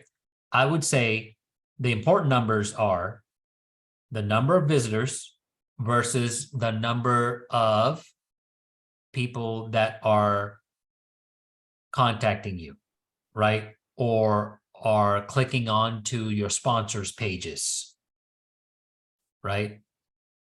And the number of people that's actually engaging in the chat, right? Then you will know, okay, then you could start to formulate a benchmark after 6 months, after a year. And you can be confident that for X number of visitors, I'll have X number that will fill out the contact us form. For X number of visitors, for 500 visitors, I know 100 of those will click onto our sponsor pages, right? Because then you start to have a trend. You can see the trend. And for 500 visitors, I know 50 of them will get on the chat. We don't know what those numbers are now, but that doesn't mean that we can't formulate a benchmark now and then change those benchmarks according to, so we can have projections now, and then based on the real numbers, set a benchmark 6 months to a year from now. Does that make sense? Yeah. So your key results can be considered as projections right now. Okay. Okay. Is the website the only thing that can be measured? Anything else that can be measured at this point? Not at this point, because the only offering for phase one is the website. As we move along, there's other things that are gonna get rolled out, and then those will have separate metrics. But right now, for purposes of, for our immediate purposes, it would just be the website. Yeah, that's fine. Yeah. So you have the website. How about, aren't you doing some stuff in social media as Oh, well? and social media. Yeah, sorry. Online stuff. I was putting that all into one. So yeah, website and social media platforms. What social media channels are you on? Facebook, Instagram, Twitter, LinkedIn. Okay, all those have analytics. Yeah. LinkedIn, especially if you have the professional version, the paid version. Okay. Yeah. You'll get a lot better analytics there. Okay. Facebook, you don't have to pay anything. You can get it through they change the name all the time, so I'm not remembering now, but there's analytics there as well. Yeah. Yeah. Okay, are you paying for any ads in any of this? I want to, and that's a part of my, one of my goals is to create a marketing plan. Yeah. Or some version of it. I don't want to spend too much time in the weeds with that, but yeah, some version of that. And I do need to do some paid ads. Okay, because any kind of paid ads, from what I've seen, exponentially increases the exposure. Yeah. Okay. And Facebook has set up the algorithm like that on purpose so they can make money, right? Yeah. Can't really blame them, but that's how it is. So you can test it out, right? Because they accept it even as little as $1 a day, right? And you can test it out at, $50, $100, a month, et cetera, right? And see, where it's helping out the best. Another tip I want to give as far as social media goes, when you put out ads,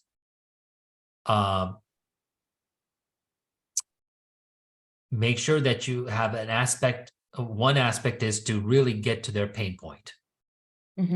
Up top, right at the top. Are you struggling with blank? Yeah. Right? Are you experiencing this? Et cetera, et cetera. You want to hit the pain point up front. I see a lot of ads that don't do that, right? And so they wonder why they're not getting the engagement, right? And then have a campaign for each of those pain points. Okay. So, let's just say you have 10 pain points. All of those should be a different ad.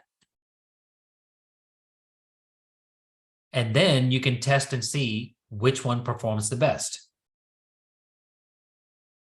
and capitalize on those. Does that make sense? Yeah.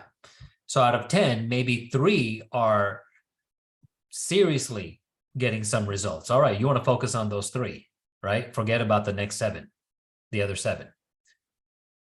Or have that on the secondary aspect. So pain points, very important. You want to make sure that you really have that ingrained in your mind, okay? What you want to do is, explain the pain point, meaning you have to explain their pain better than they can explain it, right? And then the second aspect is show them their desired outcome that they want, right?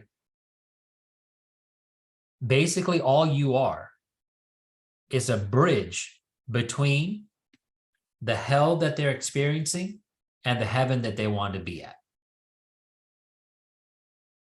right? And so you have your resource hub, and that's fine. But this is not about selling your resource hub, right? A lot of people sell their products and solutions and all that. What you want to do is explain what the hell that they're going through and the heaven that they want to experience, right? Think of it in those 2 extremes. And so, explain the pain point, and then explain the outcome that they want. Right. And you're just the missing piece. You don't want to sell the missing piece. You want to sell the outcome. That's how you should be seeing any type of sales or anything that you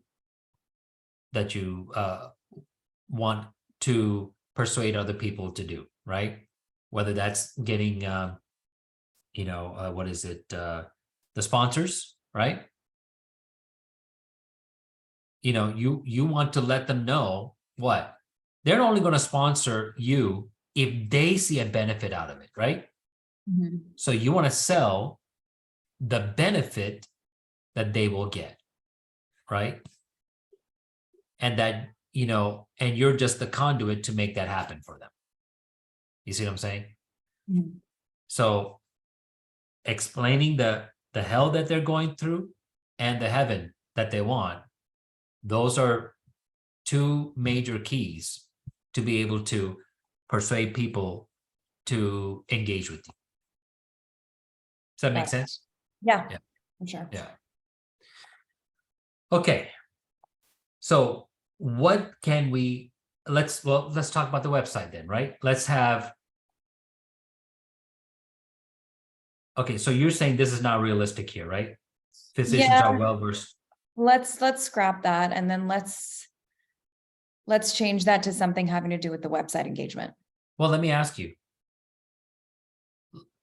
We could measure the number of physicians that are well versed with the hub, right?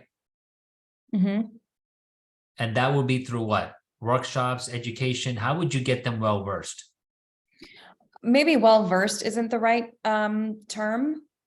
Let me think through this. So there's knowing what the hub is and being familiar with the fact that such a resource exists and passing it along to their patients.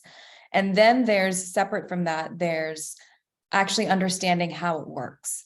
How important is it for them to actually understand how it works? Okay. So something like that is going to take some type of online webinar or workshop at a minimum. Yeah. And I don't know how critical that is. Right.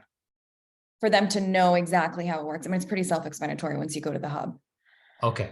So maybe we put that to the back burner and focus more on, so not well-versed, but familiar with it in that they know that it exists and they're passing it along to their patients. Does that make sense? Yeah, that makes sense. So how can we measure this? Out of 10 physicians that you tell them that you introduce this to, you want to have, for example, in business, you have customers, right? That buy something from you. Let's just say you have 100 customers. They bought something from you, fine. Those could be one-time sales, and you probably never see them again.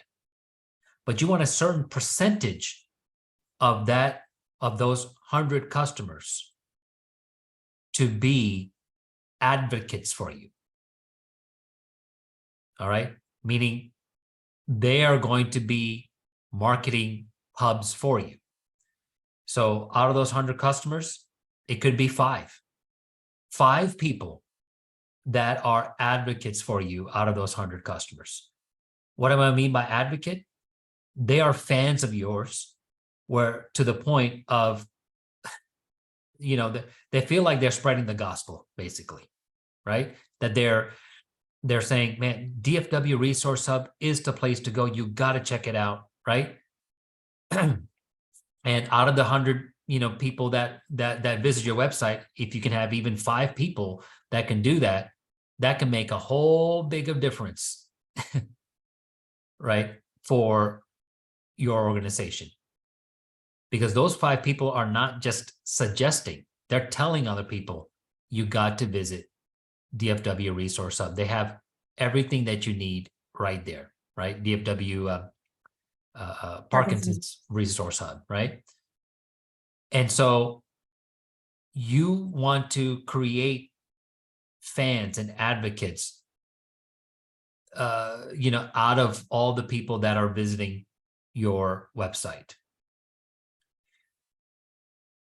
So I would recommend some type of incentive for those people.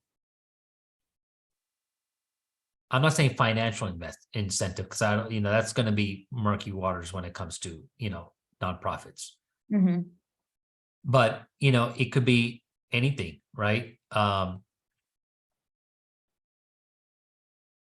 Some type of, reward. It could be dinner. I don't know what that be. That's something to discuss. But basically, if you have some advocates that are really fans of yours, that, that can be something that's measurable, right? For every 1,000 people that visit, you have 10 people that are advocates of yours that would market your hub, right? That's 1%, basically, right? And so maybe that could be, and I'm throwing an example, maybe that could be a key result that you can add, and then projects behind it and tasks behind it as well. See, because there's only so much that you can do as a person, but what you want to do really is to multiply yourself. Yeah. Right. And, and find people that have the same passion as you to help the community. Mm-hmm. Have you thought of anything like that? I have, not in such structured terms, but yes, because that's kind of what I did with SkyPass. So Yeah. when SkyPass stepped onto the scene, it was, it was new, it was fresh. We were doing things that were so different.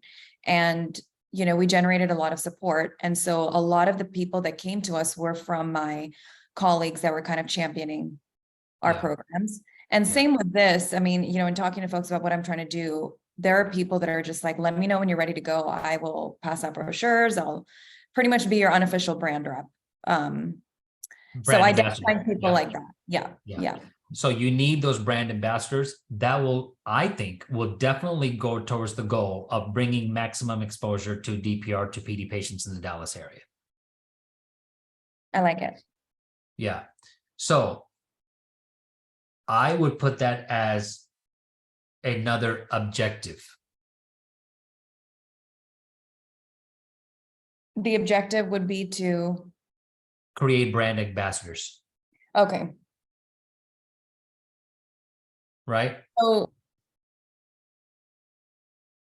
Okay. So that wouldn't be a key result in terms of having, like the key result being having, I don't know, 10 brand ambassadors. Okay. Well, well, it depends. Let's see. Objective to expose PD patients of the 4 to the neuro hubs to DPR. Oh, that's a very specific objective, specific to I'm trying to see if it would go under that objective or not. It wouldn't. It wouldn't. No. So then I would think that would be another objective. And then when it comes to the numbers, that would be the dig key deeper results. to the key results. I gotcha. Make sense? Yeah. So I only have one key result for this objective. Is that okay? I mean, do you suggest a minimum of 3? there's not really a minimum or maximum. I mean, you should have a minimum of 1 at least. Yeah. But there's not really a maximum. But let's just say a rule of thumb, as I mentioned before, if you have, if you find yourself having more than 5 key results, it's too much. Then, well, I'm not saying it's too much.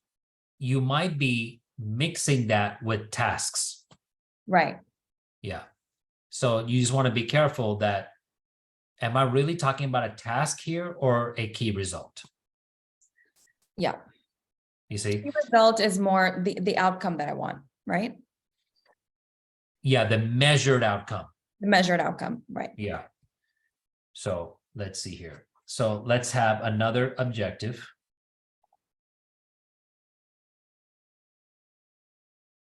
Okay, so am I deleting this?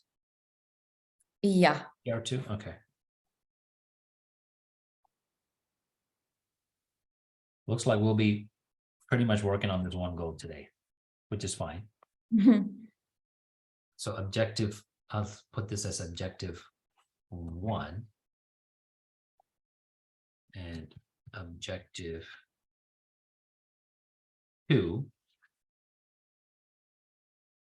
create brand ambassadors.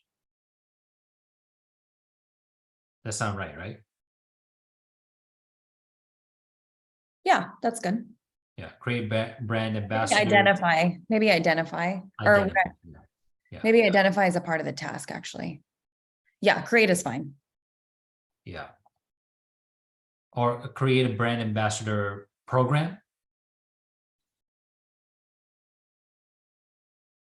Yeah, I mean, that's not something I considered creating. Yeah, because you don't want just brand ambassadors that just have this moment of passion and then you don't see them anymore.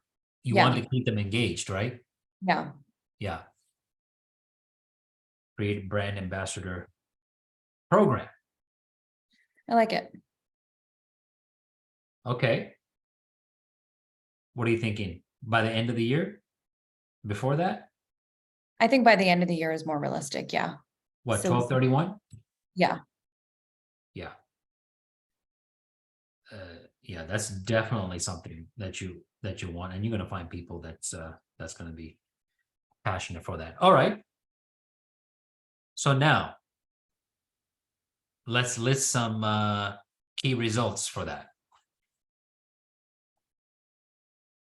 KR1.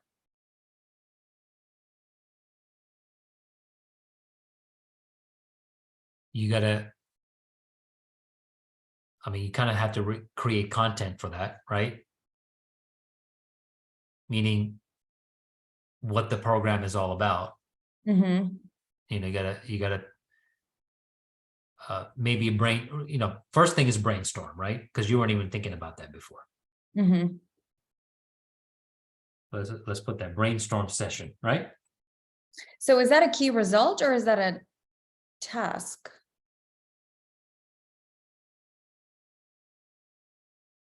Brainstorm session by, yeah, you're right. That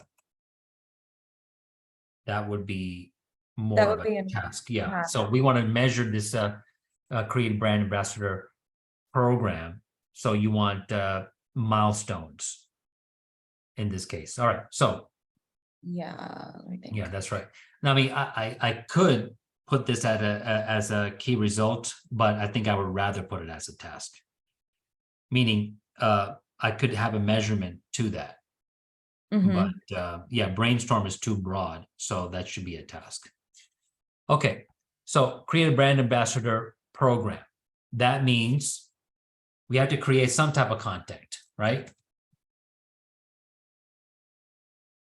Of what the brand ambassador program is all about. Right, but that again is a task in my mind, right? Creating the program. So would the key result be that by 12/31/23,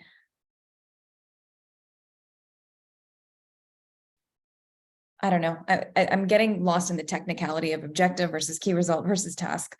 Yeah. So the key result is the outcome, right? So the outcome really is, in a way, the objective.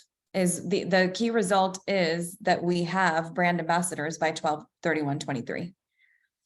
Let's say 10 brand ambassadors by 12/21, the 31/23. Would that be a key result?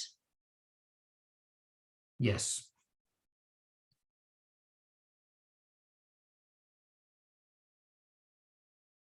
If you can get 10 brand ambassadors by that time, I mean, you're really on a good path.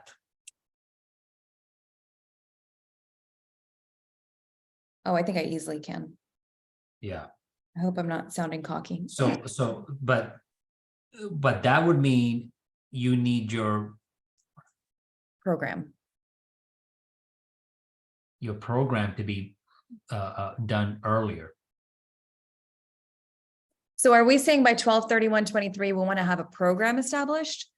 Or are we saying we want to have we want this to be underway and up and running by 12/31/23? Because those are two different things, right?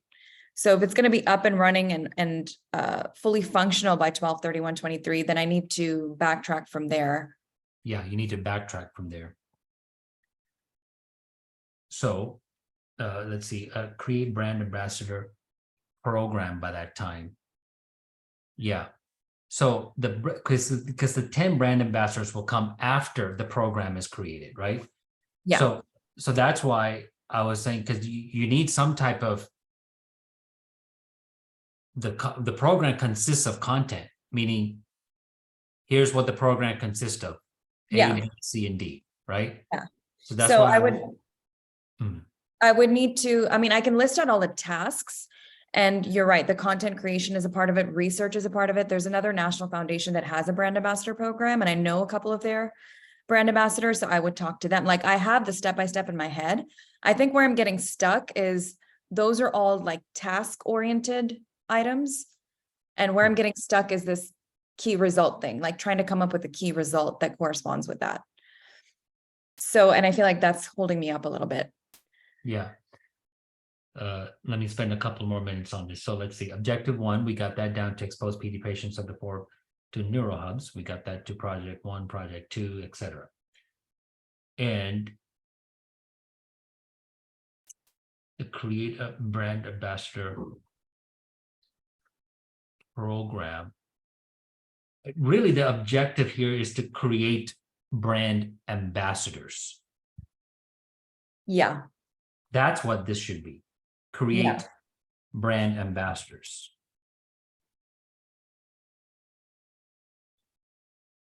Okay.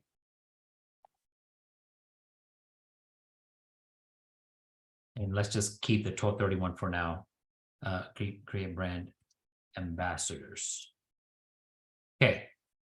Now, to create the brand ambassadors, you need to have a brand ambassador program done by a date before 12/31.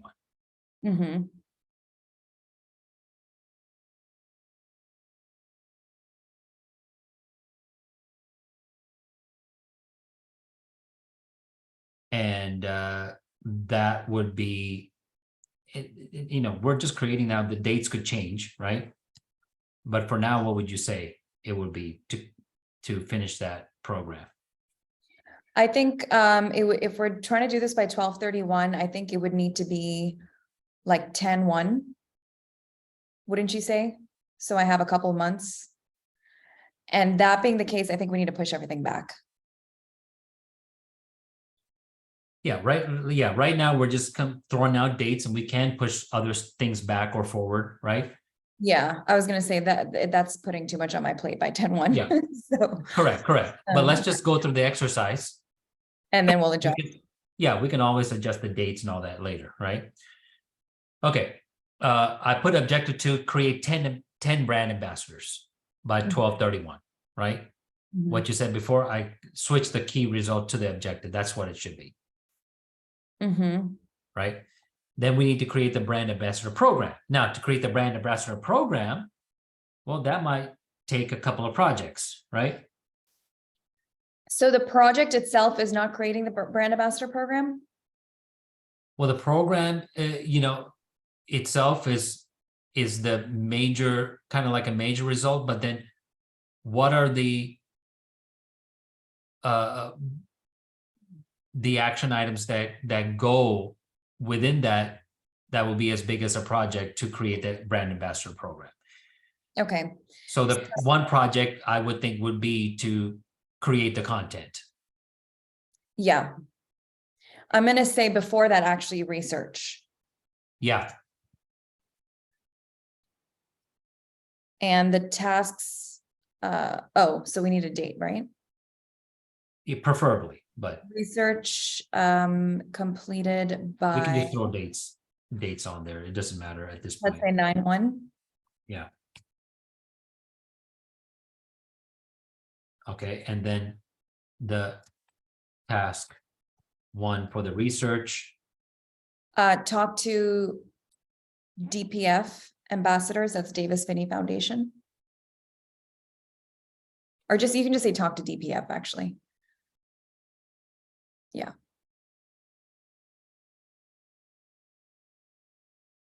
Date. Let's see. So our research, we want to be completed by 9/1, right? Yeah. So then the date would be, we can say 8/15. Okay. Okay. Task two. Task two would be some online research of how brand ambassadorship programs work with nonprofits. We can put that as 8/25.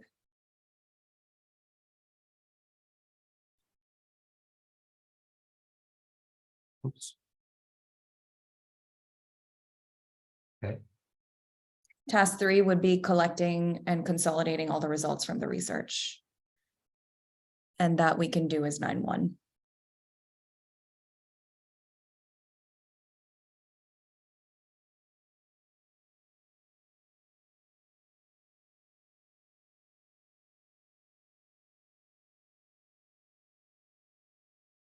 Okay. Any other tasks?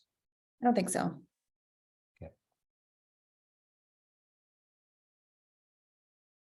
Great. I think that's a god idea right there. Creating brand ambassadors, right? I like it. I like the idea of a program, like making it a little bit more official.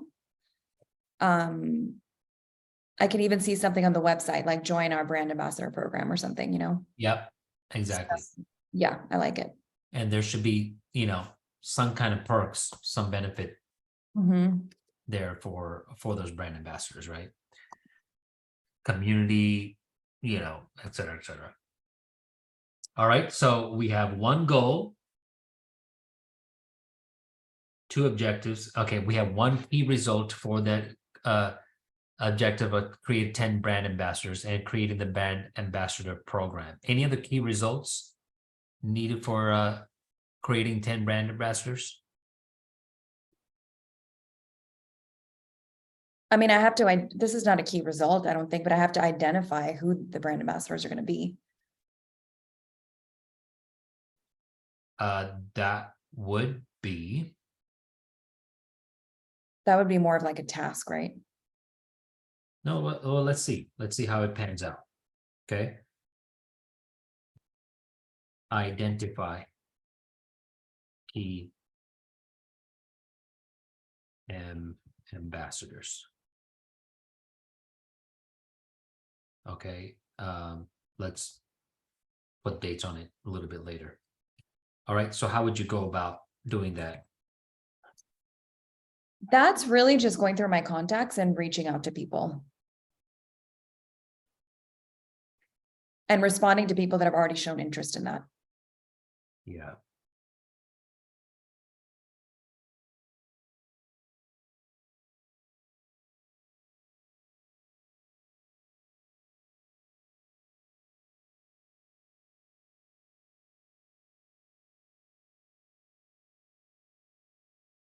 Okay, and okay, what will be a corresponding task for that? Phone calls, right? Yeah, phone calls, emails, meetings.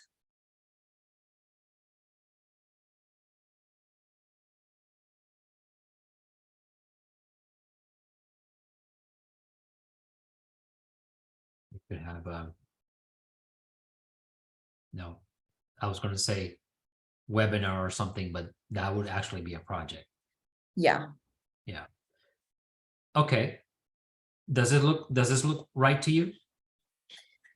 Yeah, I think the missing piece between KR1 and KR2 is the actual creation of the program. So we did our research in project one, and then Correct. project two would actually be creating the program. So the creating That the would be, program would be right here. so do I, the actual steps of creating a program. So in task 3, under project 1, task 3, we have collecting and consolidating the Okay. results of the research. It would be the second project, Yeah. creating the program. Program, yeah, program creation. So yeah, Okay, what's a task for that? I don't know. Let's see. Yeah, Once I look at my research, I guess I just have to come up with a plan based on that. right. Uh. Yeah, let me just put this as empty spaces. Yeah, it's really dependent on, I think, the results of project 1. Yeah. Okay, so actually, Yeah, okay, would you say identify key ambassadors?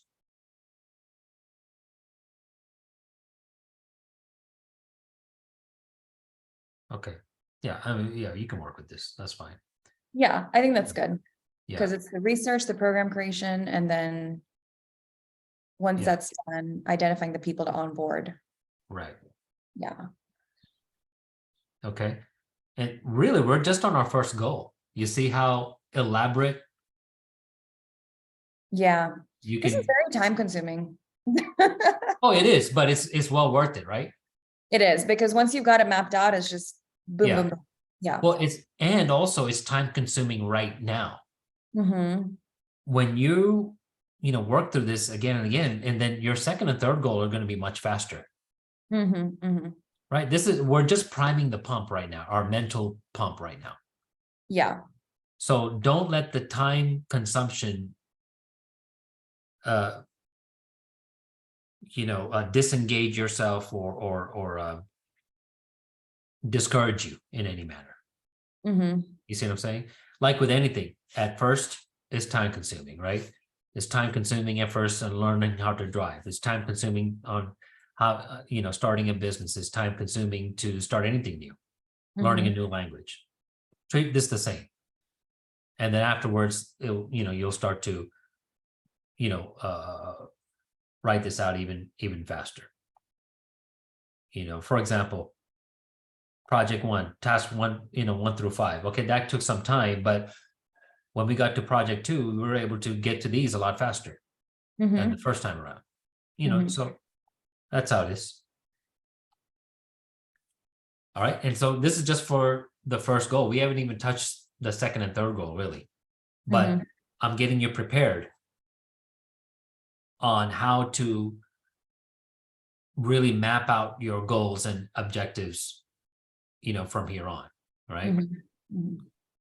Okay. All right. So we have 2 objectives for this goal: Mhm. to expose PD patients of the 4 main Dallas neuro hubs to DPR and to create 10 brand ambassadors. Any other objectives to feed to the goal of maximum exposure? Yes, Okay. connecting with other healthcare professionals in the area. Connecting. I don't know if connecting is the right word, but That's fine. Developing relationships. yeah, or not, yeah, not so much developing relationships, but more so introducing the hub to the other healthcare professionals in the area and community leaders. To other healthcare professionals and community leaders. Mhm.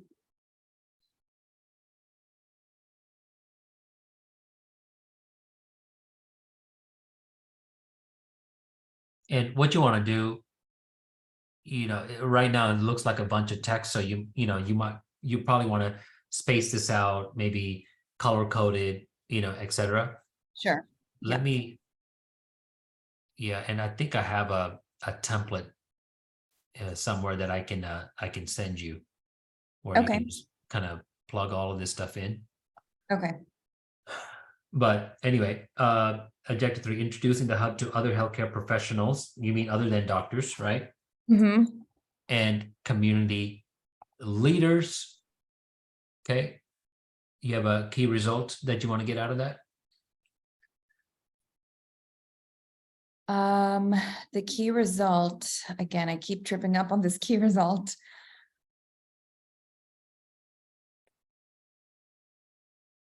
How many healthcare professionals, how many leaders, by what period of time? So it would need to be by, let's say, I don't know, September 1st. How many? I feel like that would be one of the tasks. So one of the ways in which I can accomplish this is to go through my database of contacts and start reaching out to those people. Yeah, that is the task, but the result of that would be here. The result of that would be that they are aware of the hub and are promoting it within their sub communities. Okay. About how many contacts do you have in this space? I would have to look, but I'm just going to do a guess. I'll say Yeah. 50. 50. Yeah, that's just Okay. All right. So we can put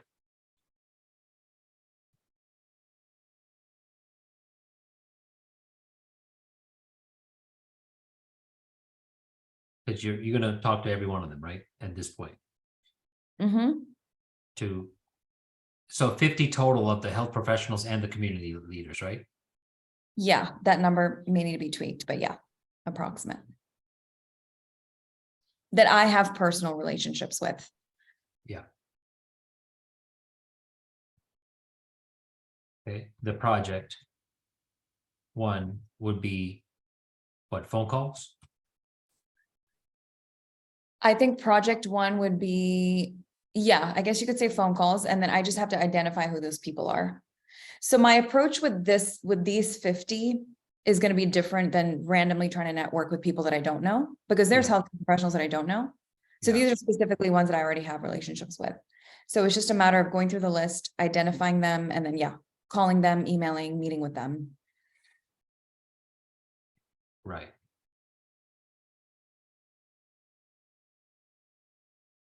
Okay. So phone calls, and then the task, I mean, this is pretty easy here, but task would be to go through your contacts, right? Mhm.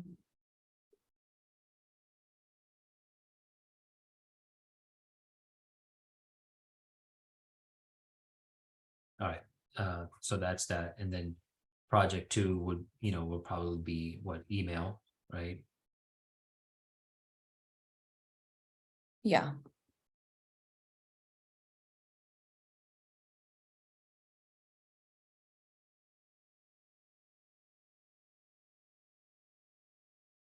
Three meetings.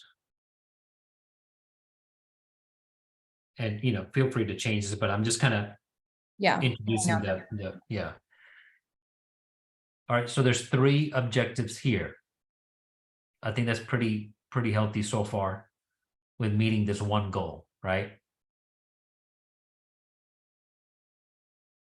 So that gives you a good idea of how to approach your second and third major goal. Mhm. Yeah. You still think you can get it to me the day you were talking about, first week of July, in this manner? Huh? I'm gonna try. That's my goal. Yeah. And I have objectives. No, let's meet that goal. Let's meet that goal. I mean, now because you want to get to this as soon as possible, since it's fresh in your mind, right? In fact, how much time do you have today to hit this, to write out the second goal? I don't. I have so many deadlines. I'm already behind on 2 of them. Yeah. I'm doing an event on Sunday that I don't even have my marketing materials for yet. I literally every minute is just consumed, which is why when you said that, I was like, oh my gosh, I don't think I can get this to him till after. And then on top of that, I have deadlines for the actual website itself, which my soft launch is supposed to be next week, in terms of the content, which is very time consuming. So that's why when you asked, can you get this to me by whatever, I was like, no. I was just like, I'm not gonna pretend. I Yeah. can't, I literally cannot. Okay. But so I have to prioritize, right? Like this is a priority, but my other deadlines are also Yeah. very time sensitive. Yeah. So, I understand. yeah, so I'm thinking if I can just make it through, let me just get through July 1st. Yeah. And then the week after that, which is the week of the 4th, I think, yeah, I should be able to knock this out. And the reason I'm saying that is because I know you mentioned you wanted to get these courses done before July 1st. And Yes, before the and soft launch. Yeah. right. Yeah, for the soft launch.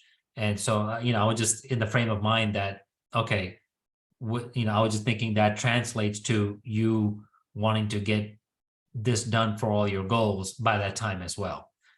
But Yeah, you're yeah, right. I did say that. I did say that, yeah, but I think I'm having to kind of adjust now based on how things are going. I understand. Yeah.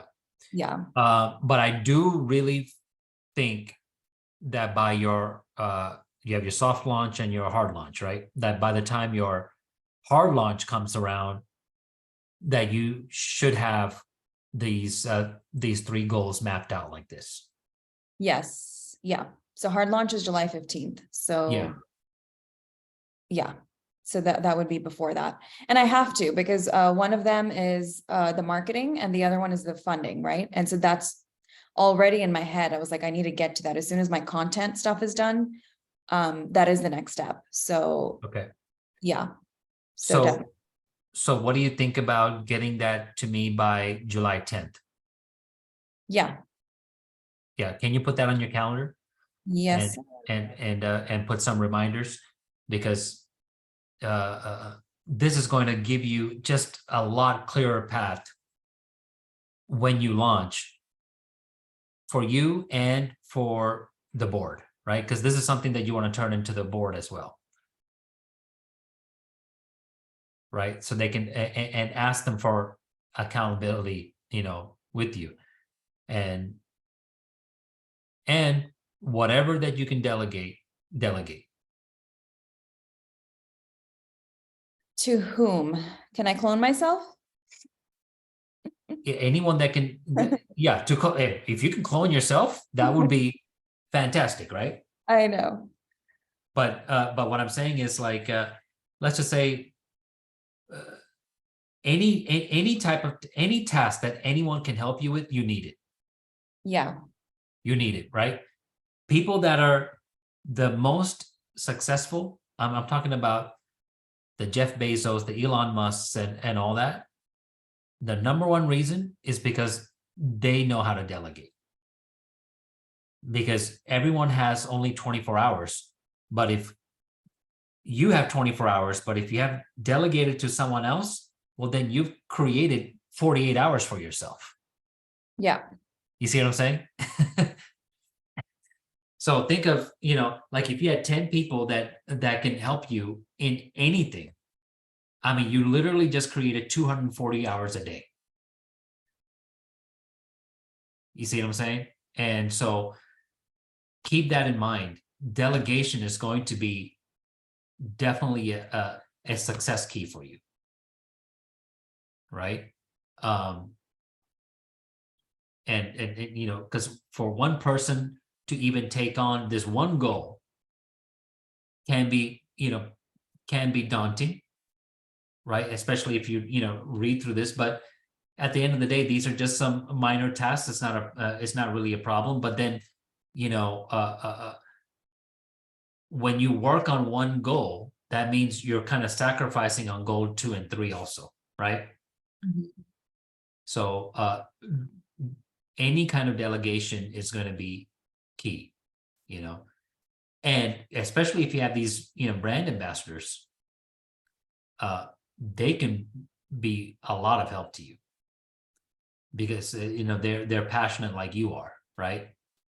And when they see that you're putting together this this resource hub, I mean, they'll be happy to help you out, because they have a heart for this community. So write the goals out to the objectives and the key results and the projects and tasks by July 1st for the other two goals. And, send them to me. I'll be glad to, review them, make any type of tweaks, whatever that's needed. And then you can submit this to the board as well. And then you have some type of, accountability there as well. They can help you with keeping on track, right? Yeah. This is really to keep you on track, especially Yeah. with the time constraints here as well. Okay. Is everything going to go perfect? I'm not saying that it would, but it definitely will go a lot better when you have this mapped out like this than otherwise. Yeah, for sure. Okay. That's why writing down is such an important aspect. That is the first rule that you saw me talk about in the vision session, right? Is to write it down. And so that's exactly what we're doing in this case. So is it time consuming at first? Yes. But would you say that it was well worth your time? Yeah. Yeah. And so, yeah, we have goals in mind, but how do we get to those goals? That you're not going to know unless, this is, you've really done some brainstorming and written it out. So I think we made some really good progress on this one goal. And, let's get those other two goals out. Okay. Yep. Sounds good. I put it in my phone. In my computer, so. Yeah. And I'll send this to you as well. Okay, great. Yeah. So what other questions? Not really directly related to this per se, but just kind of a random thing, if you don't mind me sharing and getting your thoughts on. Yeah. So remember I was talking about the, oh, sorry. Do we need to go through this first? No. I'm just putting this up, but yeah, go ahead. Okay. So remember I was talking to you about the value-based healthcare thing? Yeah. So it's an opportunity that came to me, Dalton. Correct. Okay. So Dalton has a product that streamlines all of this. Right. And it's really, really brilliant. And he showed it to me and I was just really floored just by how, literally everything has been thought of. And if it goes to the marketplace, I think it could be big. Yeah. So a great place to start is populations that are on Medicare because the government incentivizes physicians and organizations that take care of that population and keep them out of the hospital. So majority of my population is on Medicare, right? So if I partnered with him and if we were to do something, it could be a great revenue generator for me. I probably wouldn't do it as part of the resource hub just because I want to keep the nonprofit angle separate and not have like a cap to my salary and things depending on how much revenue that generates. So I'll probably just do it as myself as an individual, as a contractor partner, however we work out our deal. And whatever money I make from that, then I can then take proceeds from that and donate it back into the nonprofit. So my question for you is, in trying to figure out what percentage of revenue share I should get from that, because I'm the one that's going to be making the connections with the doctors. I'm the one that's going to be introducing this to the patients. I'm the one that's really going to be running this whole thing, or at least the operational side. What are your thoughts on what kind of revenue share I should ask for or expect or be thinking about? So he's a vendor to you. Yes. Yeah. More than a partner. Yeah. I suppose that's one way to look at it. Okay. Yeah. Yeah. More than a partner. He's a vendor to you. He's a vendor, but everything that comes with it, he would be resourcing and supplying. So if this program were to take off, it would require a call center. It would require care coordinators that we pay. It would require a staff. It would require all of that, which he would then have to supply. Okay. He's supplying all the infrastructure as well. All the infrastructure. Yeah. Yeah. So what I'm bringing to the table is the contacts, the physicians, the doctor's offices to get into, and the access to the patient population that would ultimately benefit from it. Okay. So he has now with what he's doing, is it the infrastructure that he's setting up, is that like, hey, he has to work on it for a little bit and then it's just kind of automated? Or does he have to manage it continuously? It'll have to be managed to a certain extent continuously. And the Okay. management aspect of it would likely fall on my shoulders because that would fall under like operations, the operations category. The management of the software? No, not of the software. I'm sorry, of the processes associated with the actual personnel, not the software. The Okay, software is done. correct. It's Yeah. done, it's built up. I've seen the demo. Yeah. So not Yeah. with the software. Yeah. So what I'm trying to see is, okay, now I know that you have some continuous management that you would have to do, Yeah. right? Yeah. How about on his side? Like, is it his side is pretty much just set up and done and he can be on his way? Or is there some type of labor that's going to be going on continuously on his side?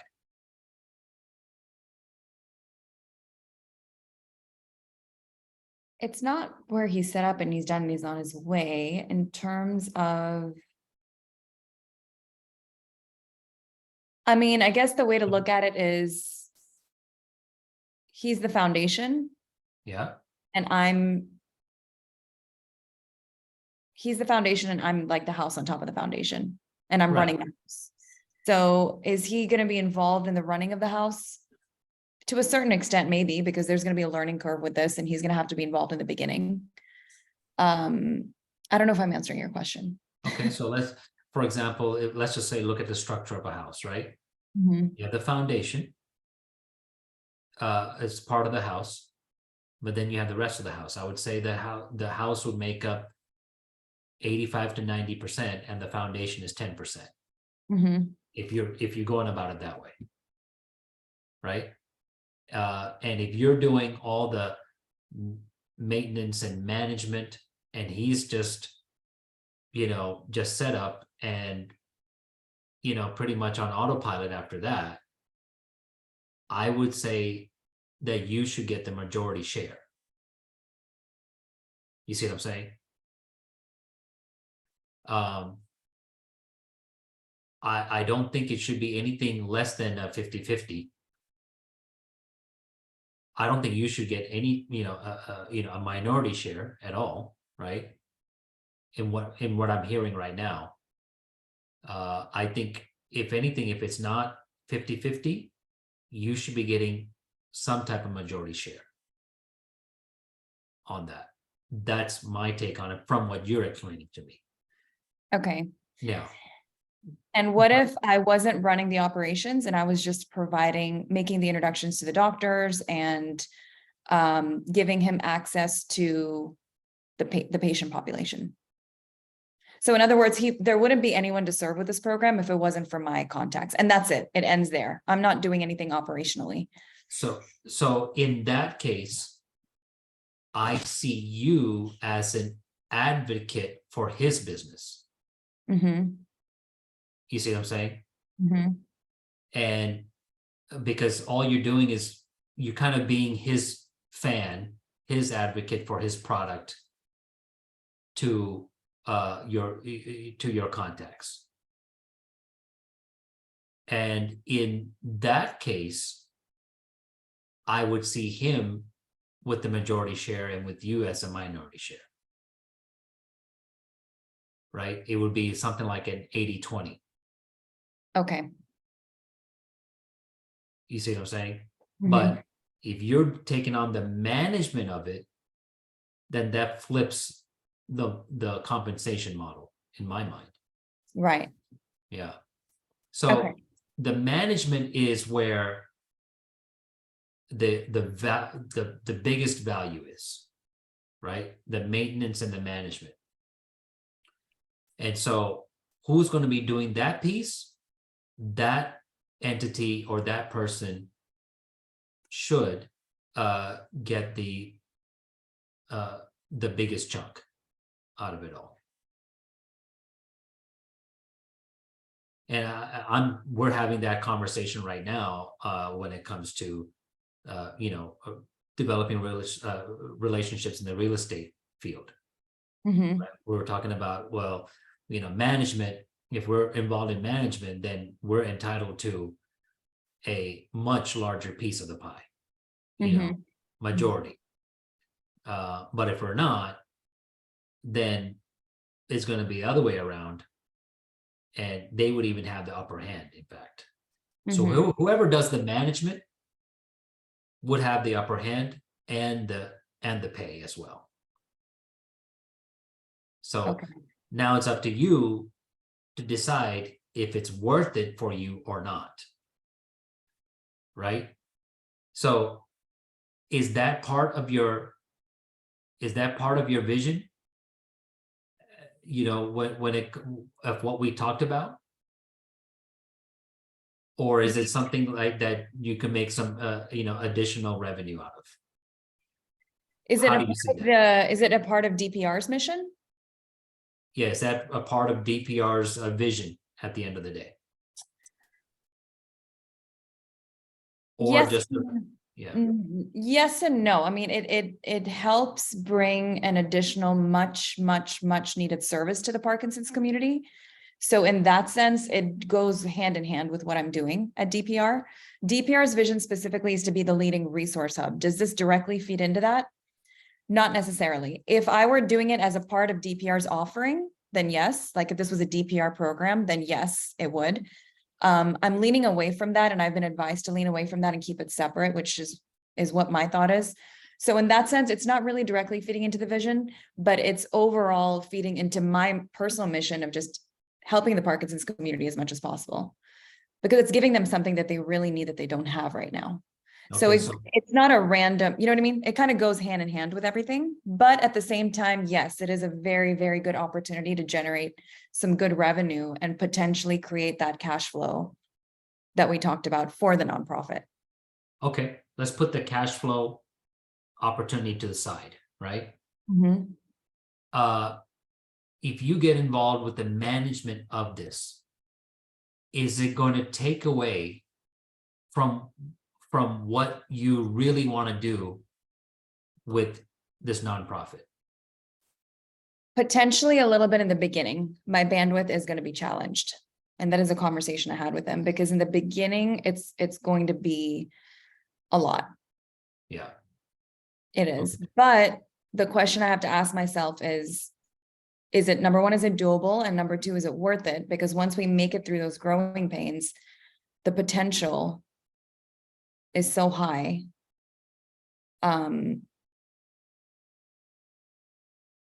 That I think it could be worth it.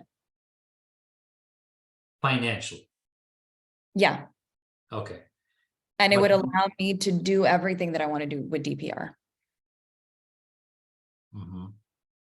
And beyond. Yeah. I guess my question is, if you're involved in the ongoing management of this software, is it going to compromise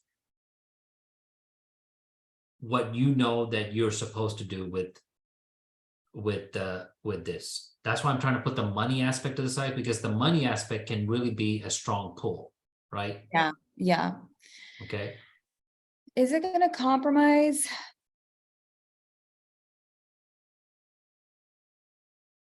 Potentially. The way that I've laid out my vision for DPR is it's in phases. And so phase one is the resource hub, the online resource hub. So once that's up and running, the maintenance of that really won't take that much time. It's going to be a lot of marketing, promotion, publicity, and then focusing on the next initiative, which is YOPD, young onset Parkinson's disease. That also is not going to take up a ton of time. So in some ways, the timing of this is good to where I don't know that it would compromise heavily, provided that my involvement with this operational side of this value-based thing only lasts for a window.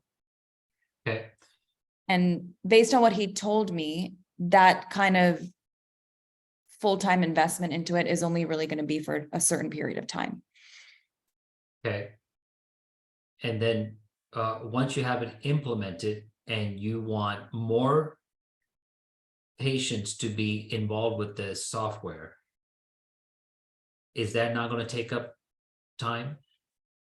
Yeah, but then at that point, hopefully we have enough revenue to where we can hire people. And Okay. I don't Got have it. to be as involved on the grassroots level, you know? Okay. Yeah. So,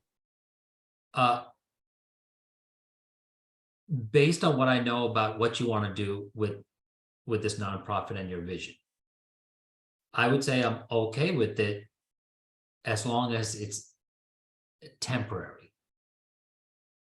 Your time commitment to this is temporary. So, Correct. but if your time commitment is ongoing, then I would, and I'm putting the money thing to the side on purpose, Yeah. right? Because at the end of the day, it's the vision to be fulfilled, right? Mhm. Like what you staying in your lane, right? And let's just say, the highway is, all the lanes in your highway that's all you. I don't want you to get off on the exit and be on the feeder road and be at stoplights, for you to get to your destination. That's going to be in less time. You see what I'm saying? Mhm. So, but if it's for a temporary time, then that's fine. But then your compensation is going to change also, right? Meaning if you're kind of managing it and all that, in the beginning, and then you're going to be turning over the management back to Dalton, then the compensation may change as well, unless y'all have some type of agreement where the management is still on you, but then you're able to actually you're going to be delegating that, right? You're going to pay someone else to manage it and all that. Right. Yeah. We would have to structure it to where the revenue share ideally doesn't change, but yeah, these are all things that are kind of up in the air right now. Okay, so let me ask you, when do you see that up and running? By the end of the year? By the end of the year. Yeah, we're trying to set up Okay. meetings with physicians right now. So I would hope Okay. the goal would be before the end of the year. All right. So you got that up and running, and then you see yourself spending more time than you really want to, but then how long will that part of it last? Probably 3 to 4 months, Okay. So possibly 6 months. And that's something that I need to get clarification from him on again. yeah, Let's say 'cause 3 to 6 months. you would want to map all that out, Yeah. project how much revenue you're going to get, how many patients, how much revenue, and then based on how much revenue you get, who you're going to hire, how much you're going to be paying them, etc. Right? Mhm. Because I do feel that project is something that you would need to definitely delegate on. Otherwise, you're going to be stuck in the weeds and not, and staying off the, off the exit ramp instead of you being on the highway. Yeah. Yeah. And so I know the money aspect can be very tempting. But you want to always keep yourself in check on where the vision is, because here's the thing with what I've experienced. When you have a vision that you want to fulfill, and you know that you're going about it God's way, right? 100% of the time, there's going to be some kind of eye candy or distraction that comes your way to test you. I don't care if it's you looking for a house or trying to get to another job, or, and in this case, building your business, etc. There's some kind of attraction that's going to come your way. And in this case, it could be this. I'm not saying it's not good. It's a good, product and all that stuff. I've seen it myself.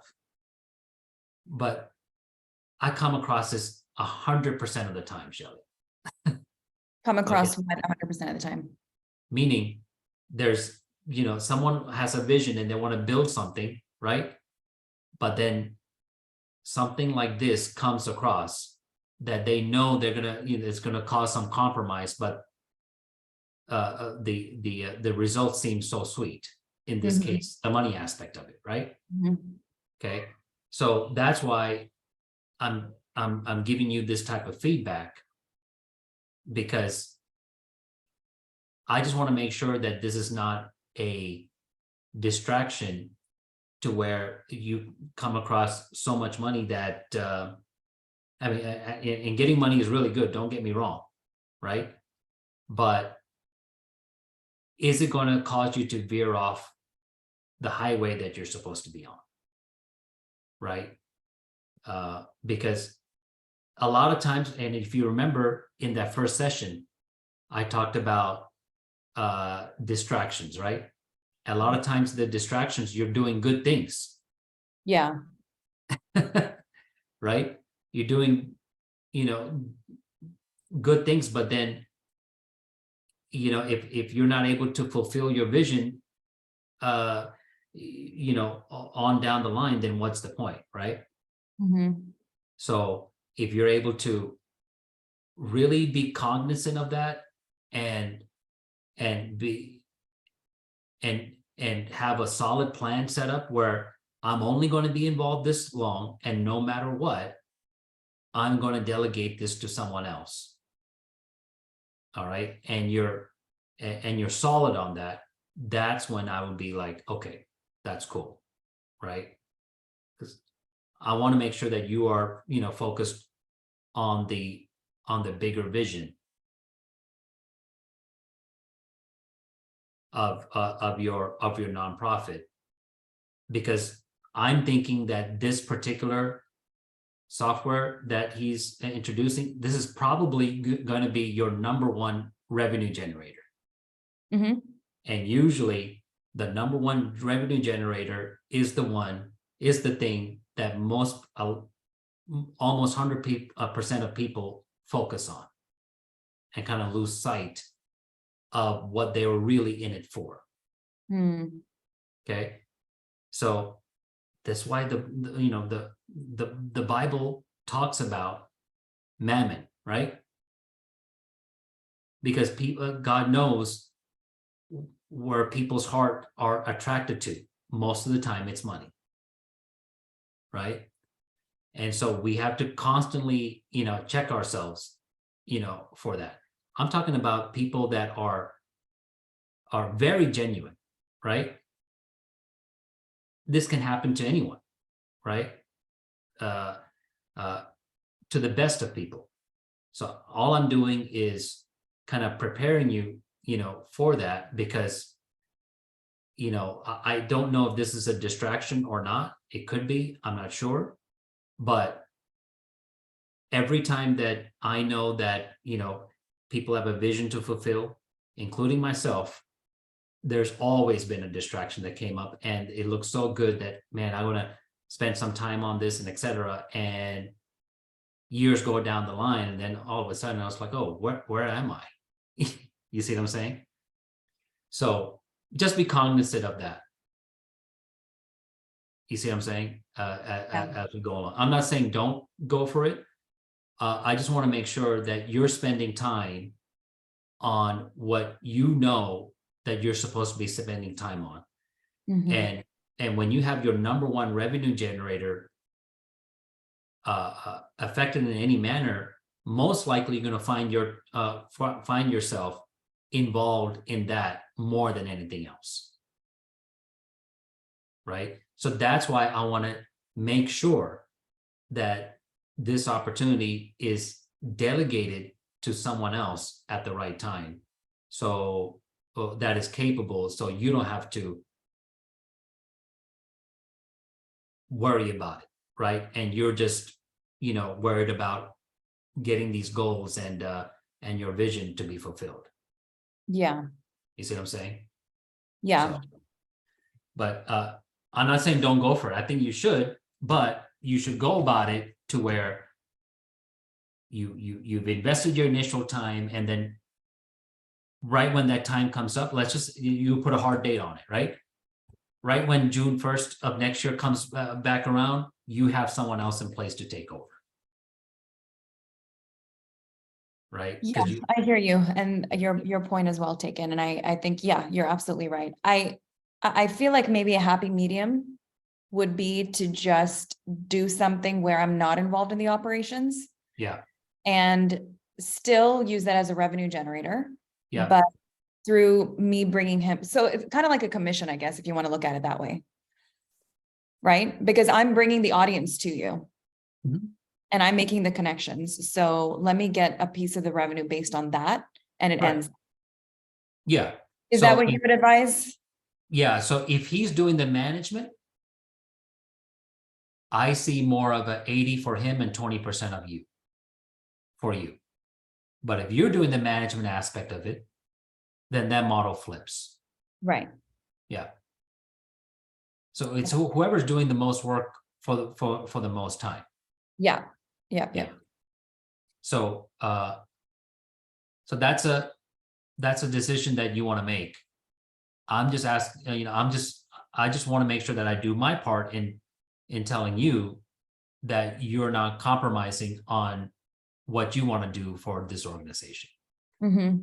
by that, because money is real easy, you know, for people to spend you know, a lot of their time, you know, on that, right? So yeah, that's the point I want to make with that.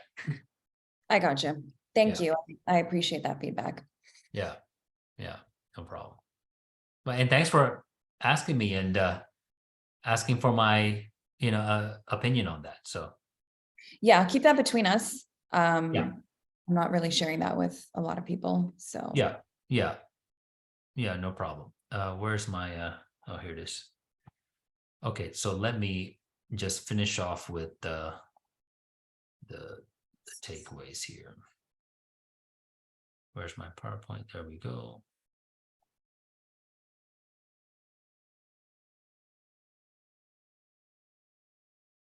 It's failing me again. Let's see. it was just up there. I don't know where it went. Yeah, there we go. Okay. Here's your takeaways. So first of all, you want to attain your goals in a measurable manner with objectives and key results. Deliver on the established key results by timed projects and tasks, and map out your entire business flow from vision to tasks. And we had a great workshop doing that for you just on that one goal, right? Mhm. Awesome. All right. Very good. Anything else that I've missed or didn't cover or anything like that that you want me to quickly address? No, I think this was great. We covered a lot of ground. I Yeah. appreciate your time, and this was good. Yeah.